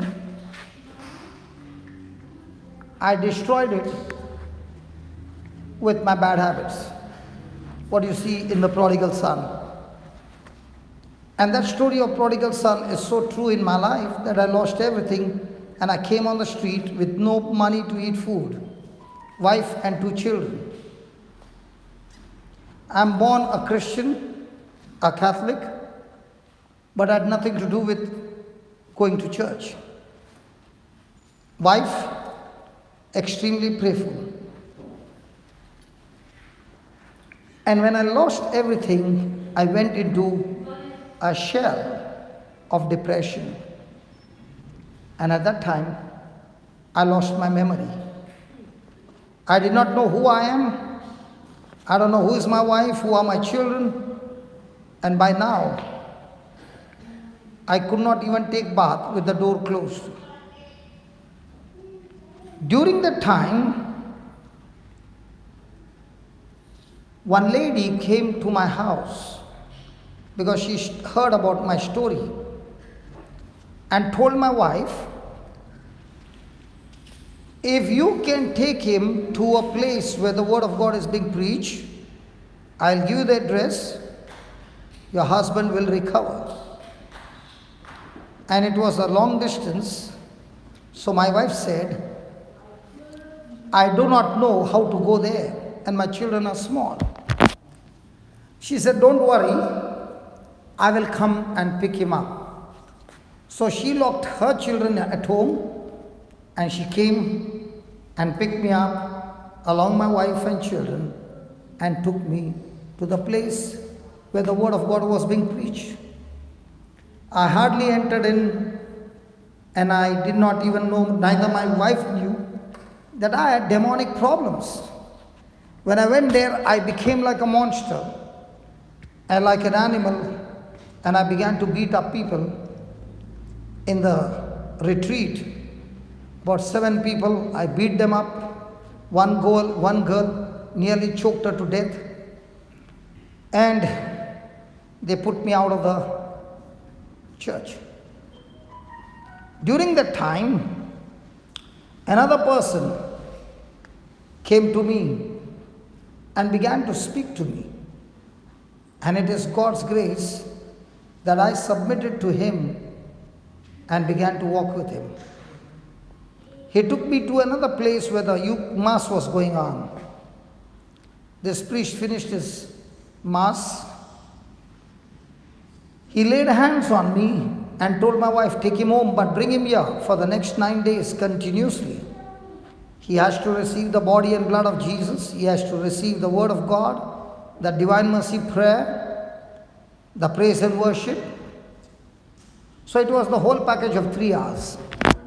During those days, I had lost my balance of my head. It would go this way the whole day. And this priest said to my wife, take him home, he is set free. So after the service, she took me home. Now she can see with the eyes, my neck is still the same. But the priest said, he is set free, he is healed. Take him home, but bring him here for the next 9 days. Now, the physical evidence said, I am healed or still the same. Now, on the way, my wife began to talk to me and she said, you are set free. The next day morning, she began to teach the children to say the same. So they came and they began to say that I am healed. But every physical evidence said I was not. She took me to the same place. The body and blood of Jesus, the word of God for 1 hour, 1.5 hours, the praise and worship, the divine mercy prayer, the rosary, 3 hours, brought me back home. The evidence, physical evidence is still the same. But she is going on saying, you have been healed. 3rd day the same, 4th day the same, 5th day morning, I looked at her and I said, I know who you are. And I called her name. She quickly went and brought the children and she said, who are these? And I said, these are our children. What are the names? So I began to give the names. Then she asked me, who are you? I said, I'm your husband. What's your name? And I spoke my name. 5th day, I got healed. What? Just put that John 20:29. What is Jesus saying over there? Should have gone back here. 20:29.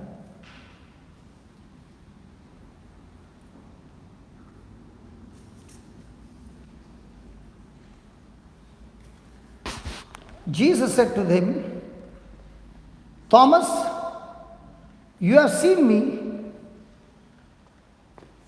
Come on, read it. Jesus said,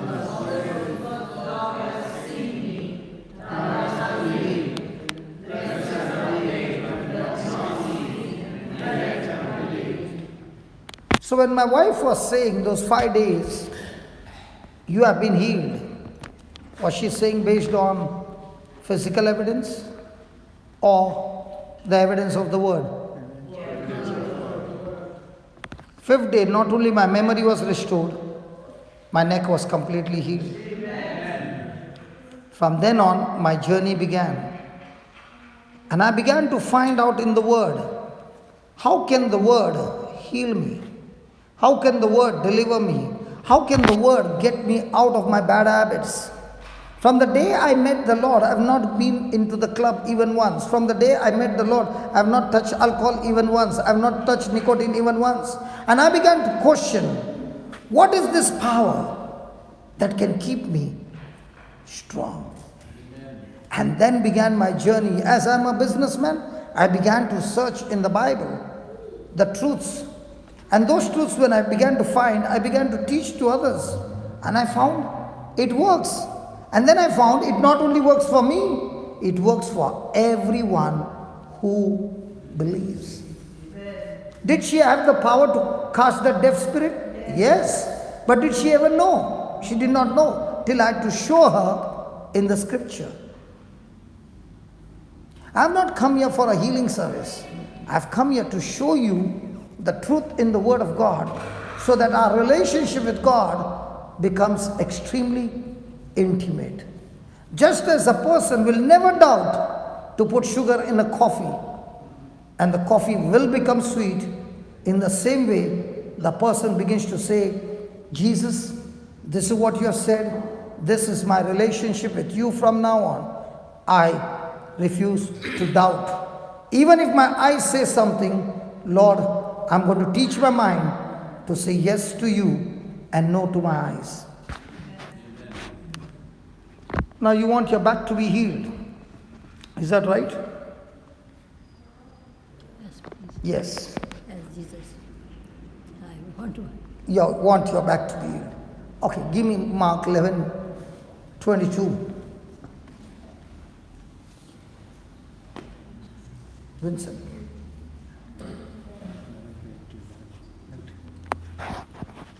Come here.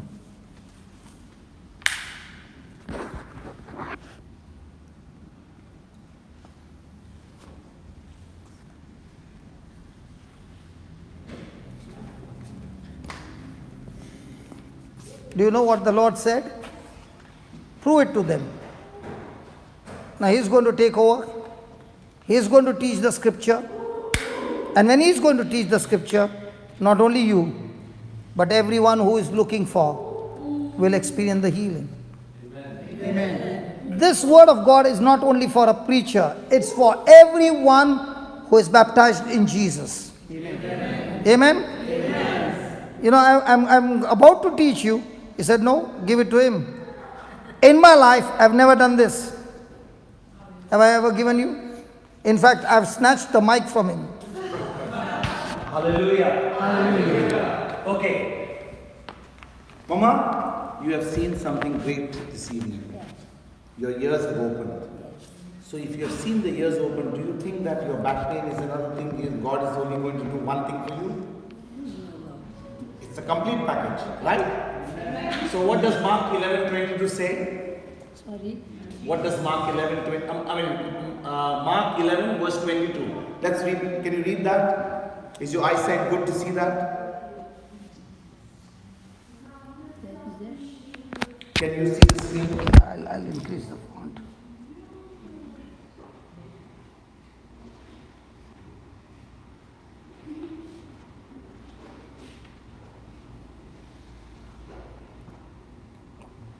Okay.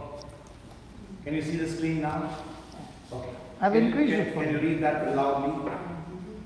And Jesus answering said unto them, have faith in God. Now the Jesus is asking you the same thing. Have faith in. So do you have faith in God? I have faith. Jesus, I want you to make me all right, please. Have faith in God. Have faith. What does faith say? What does faith say? You have been listening very carefully all this while, isn't it? Is everyone been listening? Yes. Does faith say that God is going to heal you? Yes. Is God going to heal you? No. Is God going to heal you? Is God going to heal you? He's already healed you. So what does faith say? Have faith in God. What does faith say? Faith says now God has Heal me. God has healed. Will He heal you?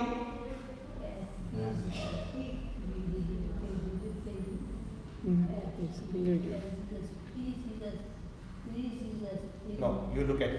You look at me. Look at me. Is God going to heal you, or has God healed you? God says, heal me. God has healed you? Okay. This evening, did you believe that God has already healed your ears? Of course. When you believe God healed your ears, did your ears open up? Yes. In the same way, if you believe God has already healed you, does your back already healed? My back so healed you. Okay. Now let's read what that verse Mark 11:23 says. Okay? For verily I say unto you, for verily I say unto you, that whosoever shall say unto this mountain, does the scripture say, whosoever shall pray, whosoever shall pray, or whosoever shall say? What is it written there, Mama? What does it say there? Okay, I'll increase the font. No. We are going to verse 23. I hope this is for everybody, okay? This is not only for Mama. We want everyone to understand. This verse says, whosoever shall say unto this mountain. Does the word say, whosoever shall pray to this mountain? Whoever shall pray above the mountain? Or whosoever shall pray, whoever shall say to the mountain? So there is a time to pray and there is a time to say. Do we get that? Yes. Please remember. What's the difference between prayer? What is the difference between praying and saying? Can anyone tell me right now, what is the difference between praying and saying? Whom do we pray to? When we pray to God. We are talking to God, right? When we say, Just saying it with God's help. when we say, we are not talking to God, but we are talking to the problem. Because the problem doesn't come from God. You don't talk to God about your problem. You talk to the problem with the authority of Christ. Amen. Did you understand? Say that again. You don't pray to God about your problem. You talk to the problem with the authority of Christ and tell it to get out. Amen. So when you say you're talking to the devil, when you say you're talking to the problem, when you say you're taking your authority in Christ and commanding that sickness or that problem to get out. Example, the deaf ear. The same thing happened with the deaf ear, right? Sister, what did you do? Did you pray ever to open the deaf ear? Did you ask God to heal for deaf ear? Yes, with the authority of God. Did you pray to God? I did. No. Did you pray to God, or did you take your authority and commanded the deaf spirit to get out? So Jesus has already given us the power to cast out devils. So in the authority of Christ, we take that authority and say, in the name of Jesus, you deaf spirit, get out. Is that true? So when we speak to the deaf spirit, can the deaf spirit remain? No. Can anyone command a deaf spirit to get out? Yes. No! You can never do that. Only when you believe and take the authority of Christ, then the deaf spirit will get out. Can you just call anyone on the street and say, come here, take out this deaf spirit? Will he do that? No. It's only when you believe in Christ and believe in the authority of Christ, now you can talk to that deaf spirit and tell him to get out. Did you understand? So, are we all believers here?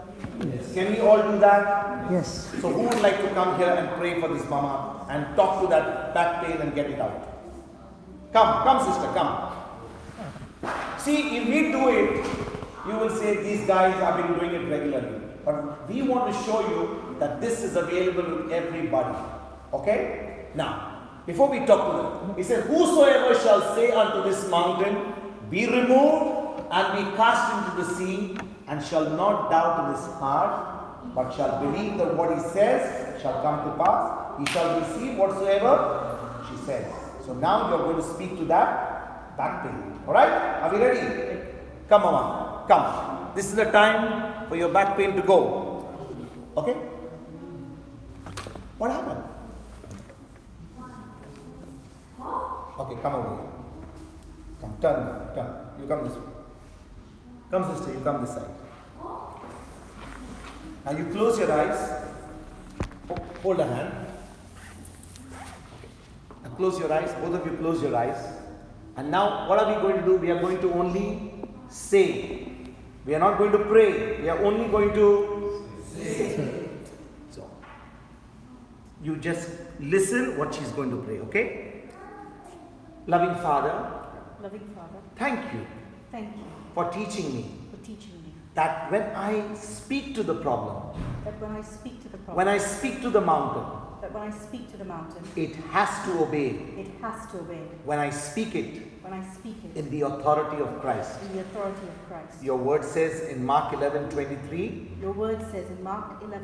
That whosoever shall say to this mountain, be removed and be cast into the sea, and shall not doubt in her heart, but shall believe that what she says shall come to pass. She shall receive whatsoever she says. Right now, I believe I am that whosoever. So I'm right now speaking to that back pain. In the name of Jesus. You spirit of infirmity. Get out of this body of my sister. I command you. In the name of Jesus. Spirit of infirmity. I curse you. I bind you. And I command you. Get out of her body. Now. In the name of Jesus. In Jesus' name. And now. I speak. To every bone. In her body. Especially her spine, her disc, her pelvic bone. pelvic bone. In the name of Jesus, In the name of Jesus. I speak to every bone in this body. I speak to every bone in this Be body. aligned now. Be aligned now. Go back to your rightful position. Go back to your rightful position. In the name of Jesus. In the name of Jesus. By the power of the Holy Spirit, By the power of the Holy Spirit. I speak right now I speak right to now. every bone, To every bone. every cartilage, Every cartilage. every tendon, Every tendon. every muscle, Every muscle. every ligament, Every ligament. every tissue, Every tissue. every nerve. Every nerve. Be healed now. Be healed now. In the name of In Jesus, the name of Jesus. I command all her body parts I command all her to body be parts loosed, to be loosed, relaxed, relaxed, released released right now right now by the power of the Holy by the Spirit. power of the Holy Spirit. I command right I now command right all now her body parts all her body to parts be lubricated to be lubricated by the power of the Holy Spirit. by the power of the Holy And I Spirit. command this pain And I command this pain to get out now to get out now in the name of in Jesus. the name of Jesus. I thank you, Holy Spirit, Thank you, Holy for Spirit, performing this surgery for performing this in this surgery mama's body. in this mama's body. And I believe And I believe she's completely set free that she's complete of all pain in her body. of all pain in her body. In Jesus' name. In Jesus' name. Amen. Amen. Amen. Amen. All right. Check it out. Is your back paining now? Is it paining? Come on, Ben. Do what you could not do. She's searching.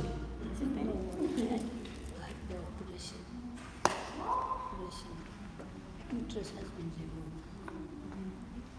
Because of this, I have this problem. I had this problem because of that. Listen. Right now, do you have a back pain? Are you having a back pain now? Yeah. Okay. Now, what did we pray? Pray to heal me. To heal you? To heal me. Is God going to heal you? Yes, sir. Or has He healed you? He has healed me. So do you believe that? I believe that He will heal me. Please, He has. Did you hear that? She is believing that God will heal her. And God's word says, God has healed her. It is So, done. sister, can you change your thinking? It's not the English grammar.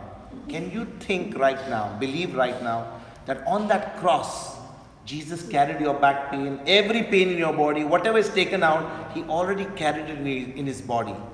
If you believe right now He's already carried your pain is going to move out next moment. But if you believe He's going to do something, that means you're telling Jesus, you have done nothing so far.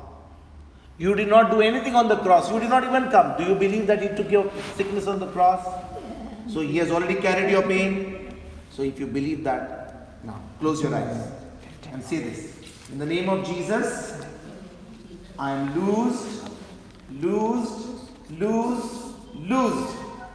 Now, where's the Check it pain? now. Can you feel any pain? No, it's all gone. No pain. It's all gone. Come on, let's walk. Let's go for a joy walk. Come on, let's go one left hand. No, big step, big step. Big step, come on. Big step. Don't like that. Stay. We are going to take you only there and the rest of it we're going to walk back. Come on. Come on. And now just do the thing. Oh, that's good. Come on, march. Come on. Very good. Where is the pain? Where is the pain? Any pain? Come on. Come on. Where's the pain? Any pain? Come, put your hands up in the air. Start celebrating. Come on. Wow. Can you bend? Can you bend? Any pain? Thank you, Jesus. Thank you, Jesus. Come on. Come on now. Wow, there's a nice laugh as well. Come on, faster. I'm sure you can walk now. Like someone who's sweet 16. Come on, let's walk for a little stroll. Come on. Where's the pain? Gone? Gone with the wind? Yeah, well, gone with the, come on. Come on, one last walk now on the path. I'm sure many others are waiting also for their turn. Is that good?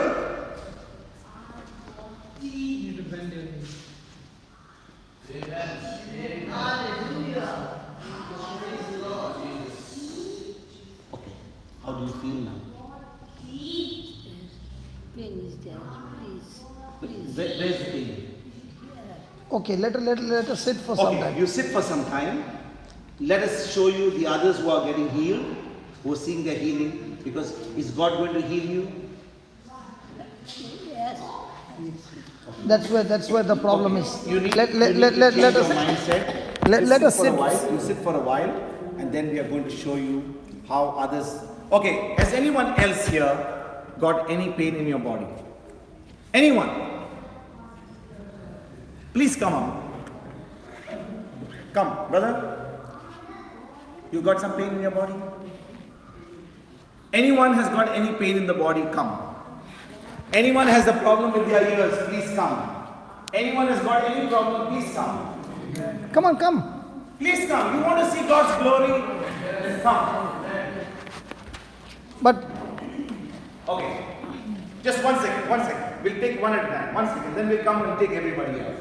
Brother, what's your problem? I had some Okay. So now, okay, it will disappear. are you You'll get it getting any disappear. problem now? Without this, you can't hear. now what you talk I can hear slowly. Okay? But you have a difficulty.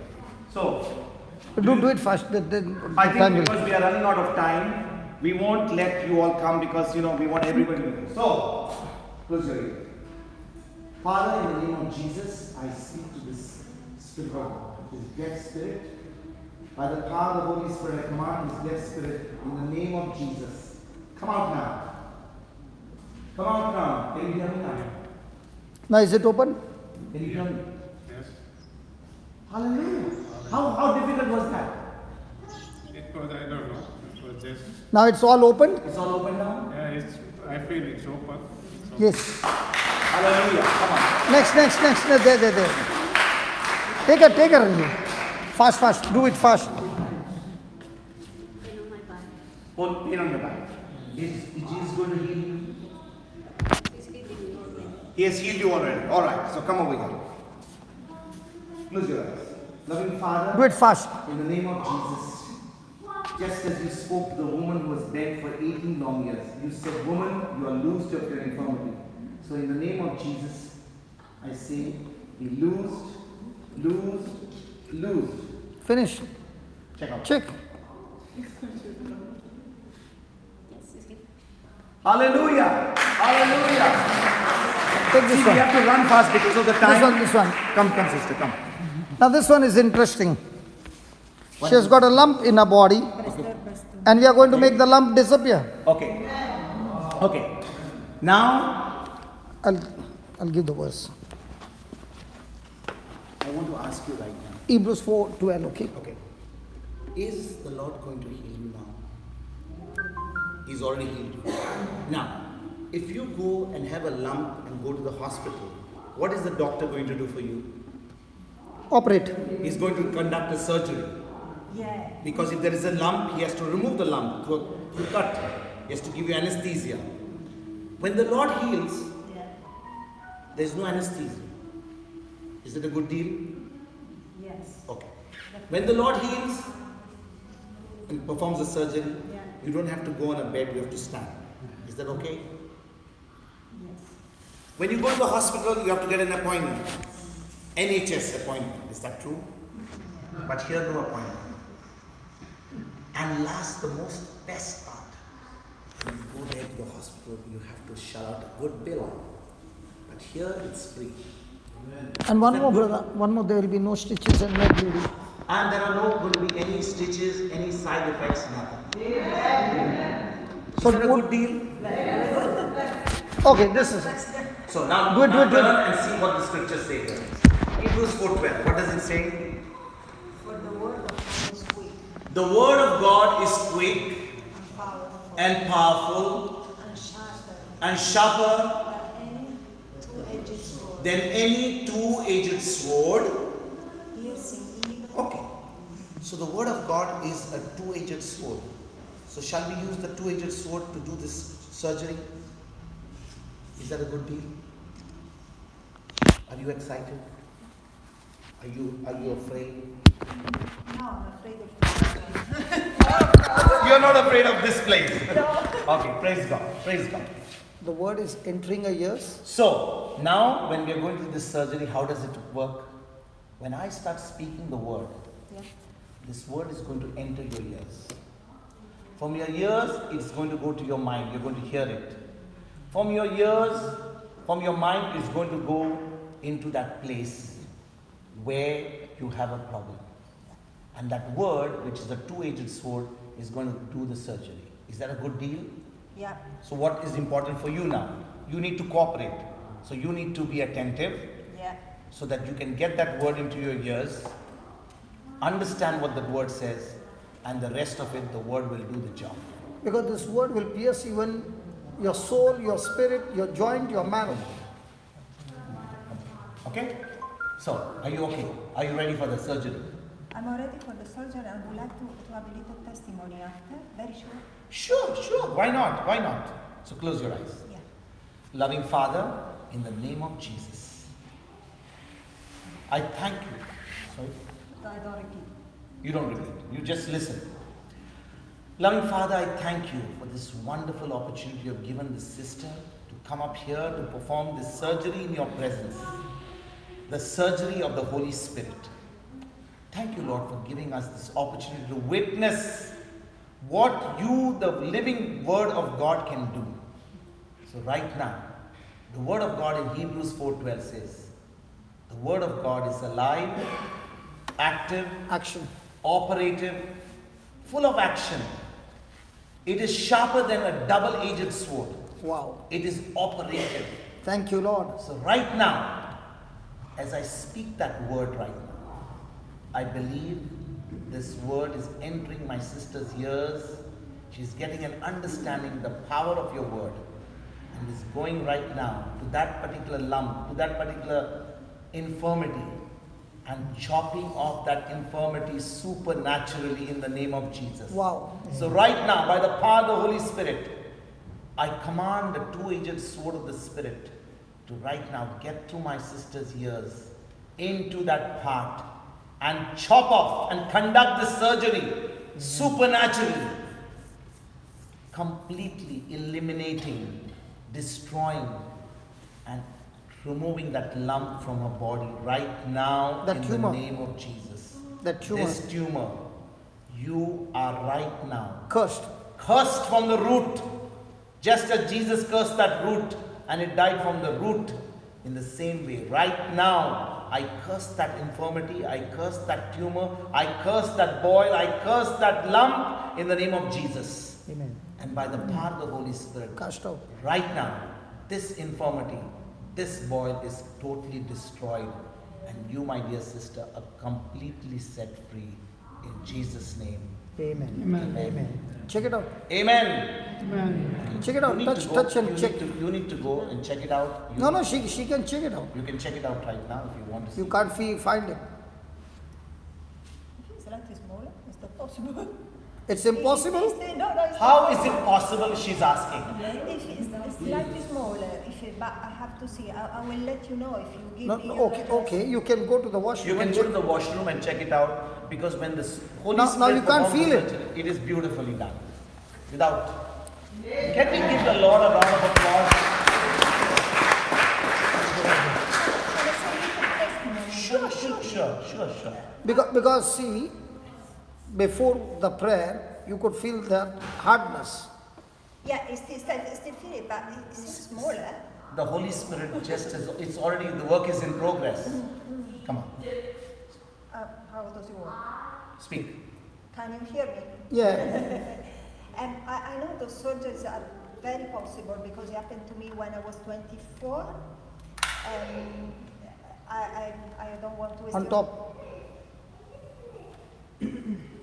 Yeah. And I'll try to be quick because you need,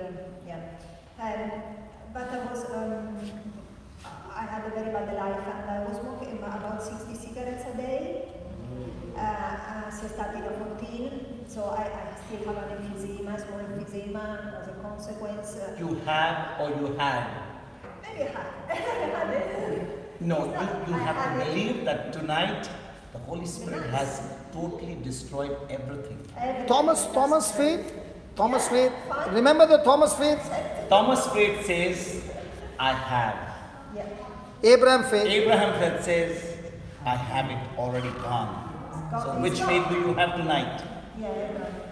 Yeah. So it's all gone? Much more relaxing. Amen. And then every time, because I always fight with the cigarettes, obviously I'm so thin, and I don't need to smoke 60 cigarettes a day and kill you. But every time I try to stop, but I try with my own will.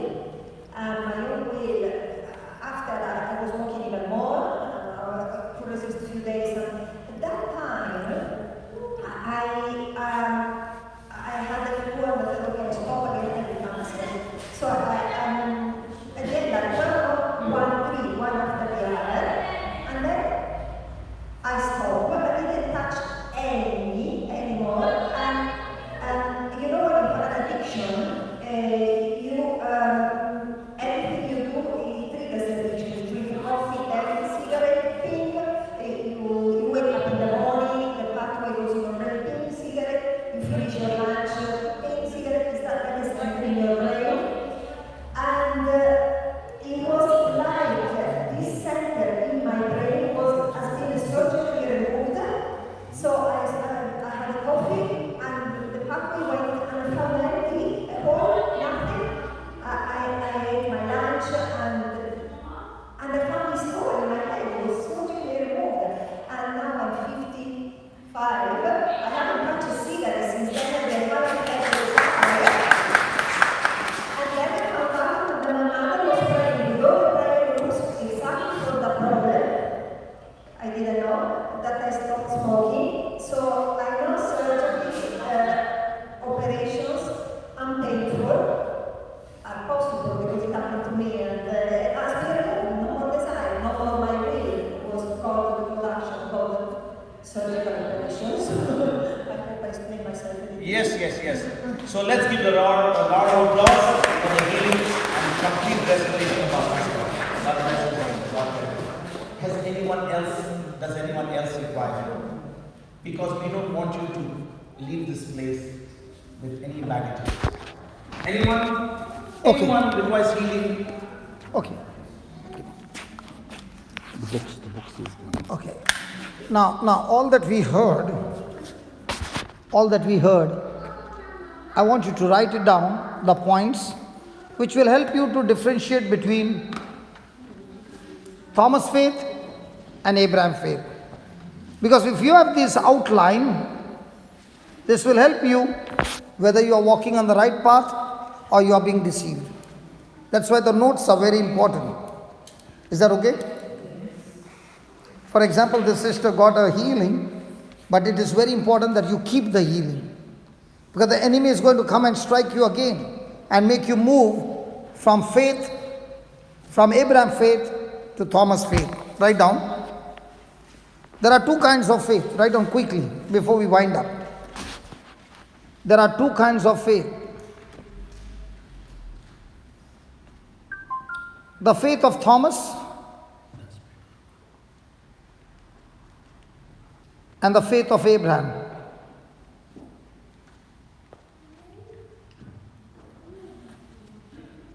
Faith that relies on physical evidence, faith that relies on physical evidence is the lowest kind of faith.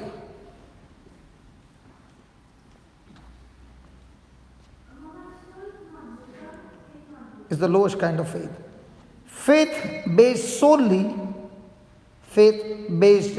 solely on what God said, faith based solely on what God said in His Word, what God said in His Word is the highest kind of faith.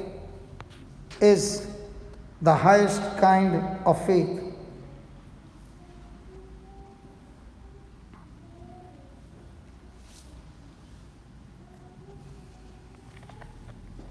Thomas only believed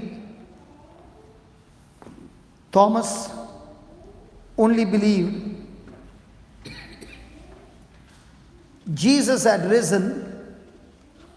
Thomas only believed that Jesus had risen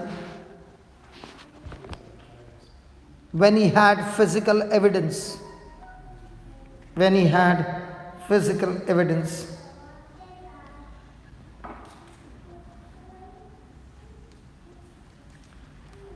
Jesus says,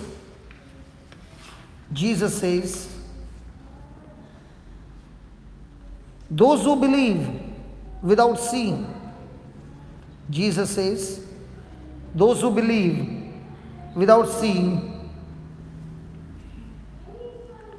will walk in the blessing.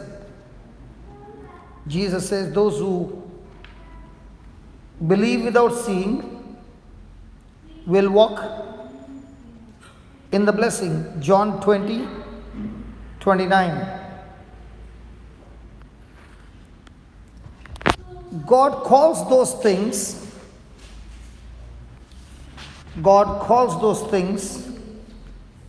that be not, God calls those things that be not as though they were. God calls those things that be not as though they were. Romans 4:17. Romans 4:17 to 22. Let me explain to this. Did God call Abraham after he got a son or before he got a son? Did Jesus call a man receive sight after he got sight or before he got sight? Before. Did Jesus call the paralytic man rise up and walk after he got healed or before? Did Jesus call the demons come out after they went out or before? Did Jesus call the leper be made clean after he got clean or before? Did Jesus call the dead man come out, Lazarus, after he came out or before? Are you following? Yes. So God calls those things that you're hoping for before they manifest. So God calls you healed before the healing can come. Now if God calls you healed before the healing can come, you are created in the likeness and image of God, and therefore Abraham's faith says, I will also call myself what God has called me. For example, a person is weak. What does he say? I am weak. But God said to Joel, go and tell my people, let the weak say, so let the sick say. But what will the sick say? But what are the sick people saying? They are saying, I'm sick. And as long as they are saying, I'm sick, they are still on Thomas' faith and not Abraham's faith. Did you understand now? Now, do you have a tumor? Now, when you are checking, you are surprised because you can't feel it. Smaller. Very smaller. Now say this. Lord Jesus. Concentrate and say, Lord Jesus, I choose to believe not the physical evidence, but the word of God. The word says, let the weak say, not pray. See that, not pray, but say, I am strong. In the same way, I say, the tumor is gone. The tumor is gone right from the root and never to come back again. Thank you, Lord. It's gone. Check now. That's how it works. Now do you see? Now look here. You're surprised. The word of God gives us so simple how to operate by Abraham's faith and operate by Thomas' faith. Thomas' faith says, when it will go, I will say I am healed. Abraham's faith says, even though I feel it, I still choose to say what God says. Abraham said he is Abraham when he had no children. Sarai said, I am Sarah when she had no children. And they were only 89 and 99. And yet they believed. For them to believe, was it physical evidence or just the evidence of the word? The real challenge is not what I can get from God. The real challenge is how much can I believe what Jesus has already done for me on the cross. As a Christian, I do not pray to God that God give me. As a Christian, my job is to believe what He did for me, even though I have no physical evidence. And that's the Christian life. Everyday challenge is not how much can I pray. Everyday challenge is when I pray, let my prayer help me to believe. Praise God. Write down. All that Abraham had, write down, all that Abraham had was God's promise. All that Abraham had was God's promise. There was nothing in the natural. There was nothing in the natural that supported his faith. Wow. There was nothing in the natural that supported his faith. So what was the support? Only God's word. The highest level of faith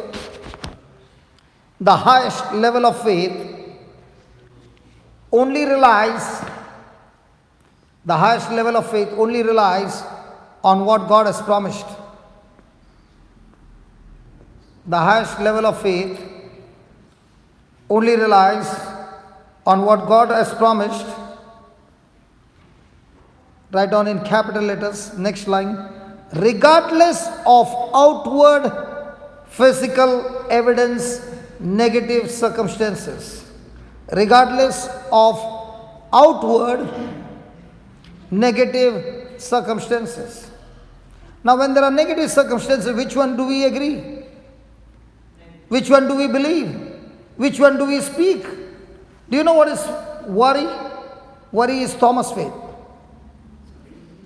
When you get worried, it is Thomas' faith. Because you are believing your physical evidence. Anxiety is Thomas' faith. And when a person is praying for days together with Thomas' faith, the person is frustrated because the prayers are not getting answered. It's not that God is not answering. He cannot operate on that system. There's Abraham's faith, which is from God, and there's Thomas' faith, which we are trained in this world. I'm the one, you are the one who makes the choice. Do I operate on Thomas' faith or will I operate on Abraham's faith? Amen. Write down. Christ has already redeemed us. Christ has already redeemed us from the curse of the law. Christ has already redeemed us from the curse of the law through Jesus Christ. Christ has already redeemed us from the curse of the law through Jesus Christ. Now there are many times people think there's a curse on my life. Listen, Galatians 3:13 says, when you look at Jesus on the cross, the Bible says He was made to be a curse for me so that I'm free from every curse. So even if somebody has to put a curse on me, that curse will not work because Christ has redeemed me. He has set me free from all curses. And verse 14 says, He has not only redeemed me from curses, He has anointed me with His Holy Spirit and the blessings of Abraham.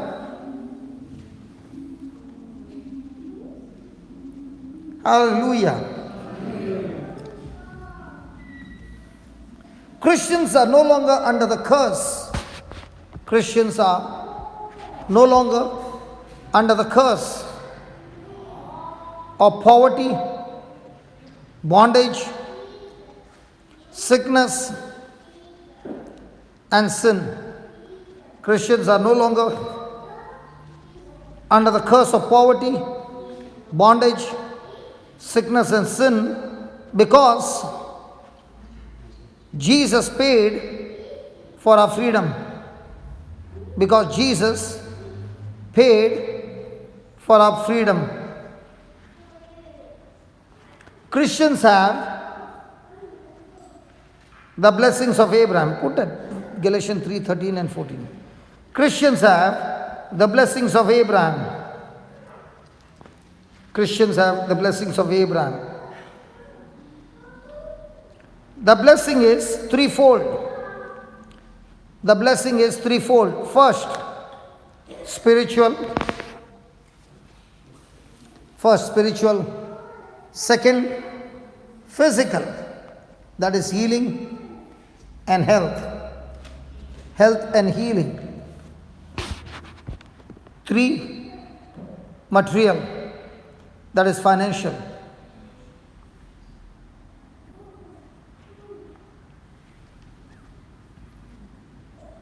We who believe in Christ, now put the 29 please. We who believe in Christ are heirs to the promise of blessing. We are heirs to the promise of blessing.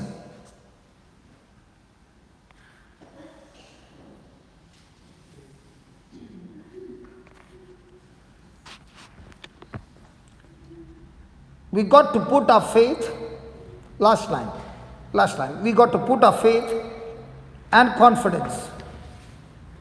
We got to put our faith and confidence in the promises. We got to put our faith and confidence in the promises of redemption and blessing. We got to put our faith and confidence in the promises of redemption and blessings. It does not matter. It does not matter what things look like outwardly. It does not matter what things look like outwardly. Praise God. Did you read the last one? Did you hear the last one? We got to put our faith and confidence. You know, this example that the Lord taught me about sugar, I can never forget. Even when I'm praying, I keep reminding myself sugar. If you make coffee 1,000 times and put sugar 1,000 times, the coffee will always become sweet. In the same way, in my situation, if I apply the word and I believe that word, that confidence in that word will turn around my situation irrespective of how bad, negative my situation is outwardly. Why? Because now the word inside me is greater than the one outside. Amen. What we said about Moses, the deliverer, imagine he's standing before the Red Sea. With your senses, can the sea part? He's standing before the rock and God speaks to him. Can the water come out of the rock instantly?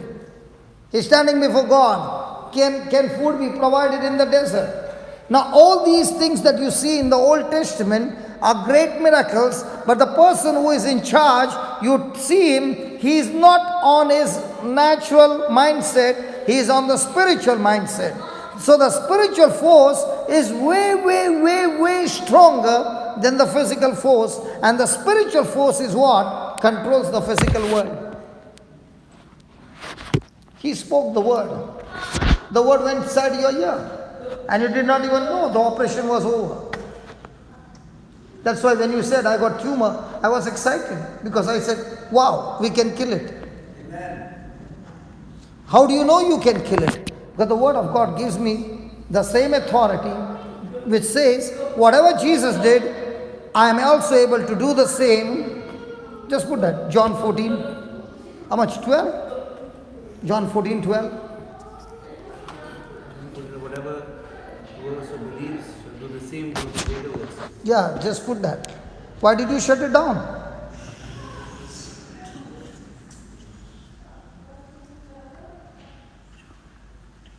We'll just read this and we'll close down. John, J.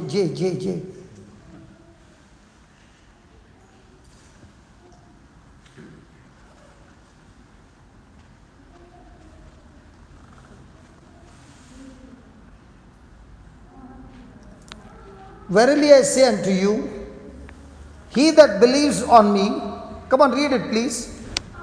He that believes on me, the works that I do, shall he do also, and greater works than these shall he do, because I go unto my Father. Now, is this promise given to everybody? Hello, is it given to everybody? Yes. But do we believe that what Jesus did, I'm also supposed to do it? The problem is we read the Bible, but we don't allow the word to sink in, to change our thinking. Loving Father, we thank you, we praise you so much. Lord, thank you for teaching us through the life of Moses that there is a carnal way of thinking and there's a spiritual way of thinking. And in this thinking, Lord Jesus, you said, as long as we rely on physical evidence, there's no way we can be blessed. But the moment we shift into believing without physical evidence, your scriptures, Lord, you said, blessed are those who have not seen but yet believe. So here we are, Lord, tonight that you have shown us your glory, you have shown us how you have opened deaf ears, you have touched their legs, their body, the tumor has disappeared. Father, all this is your work.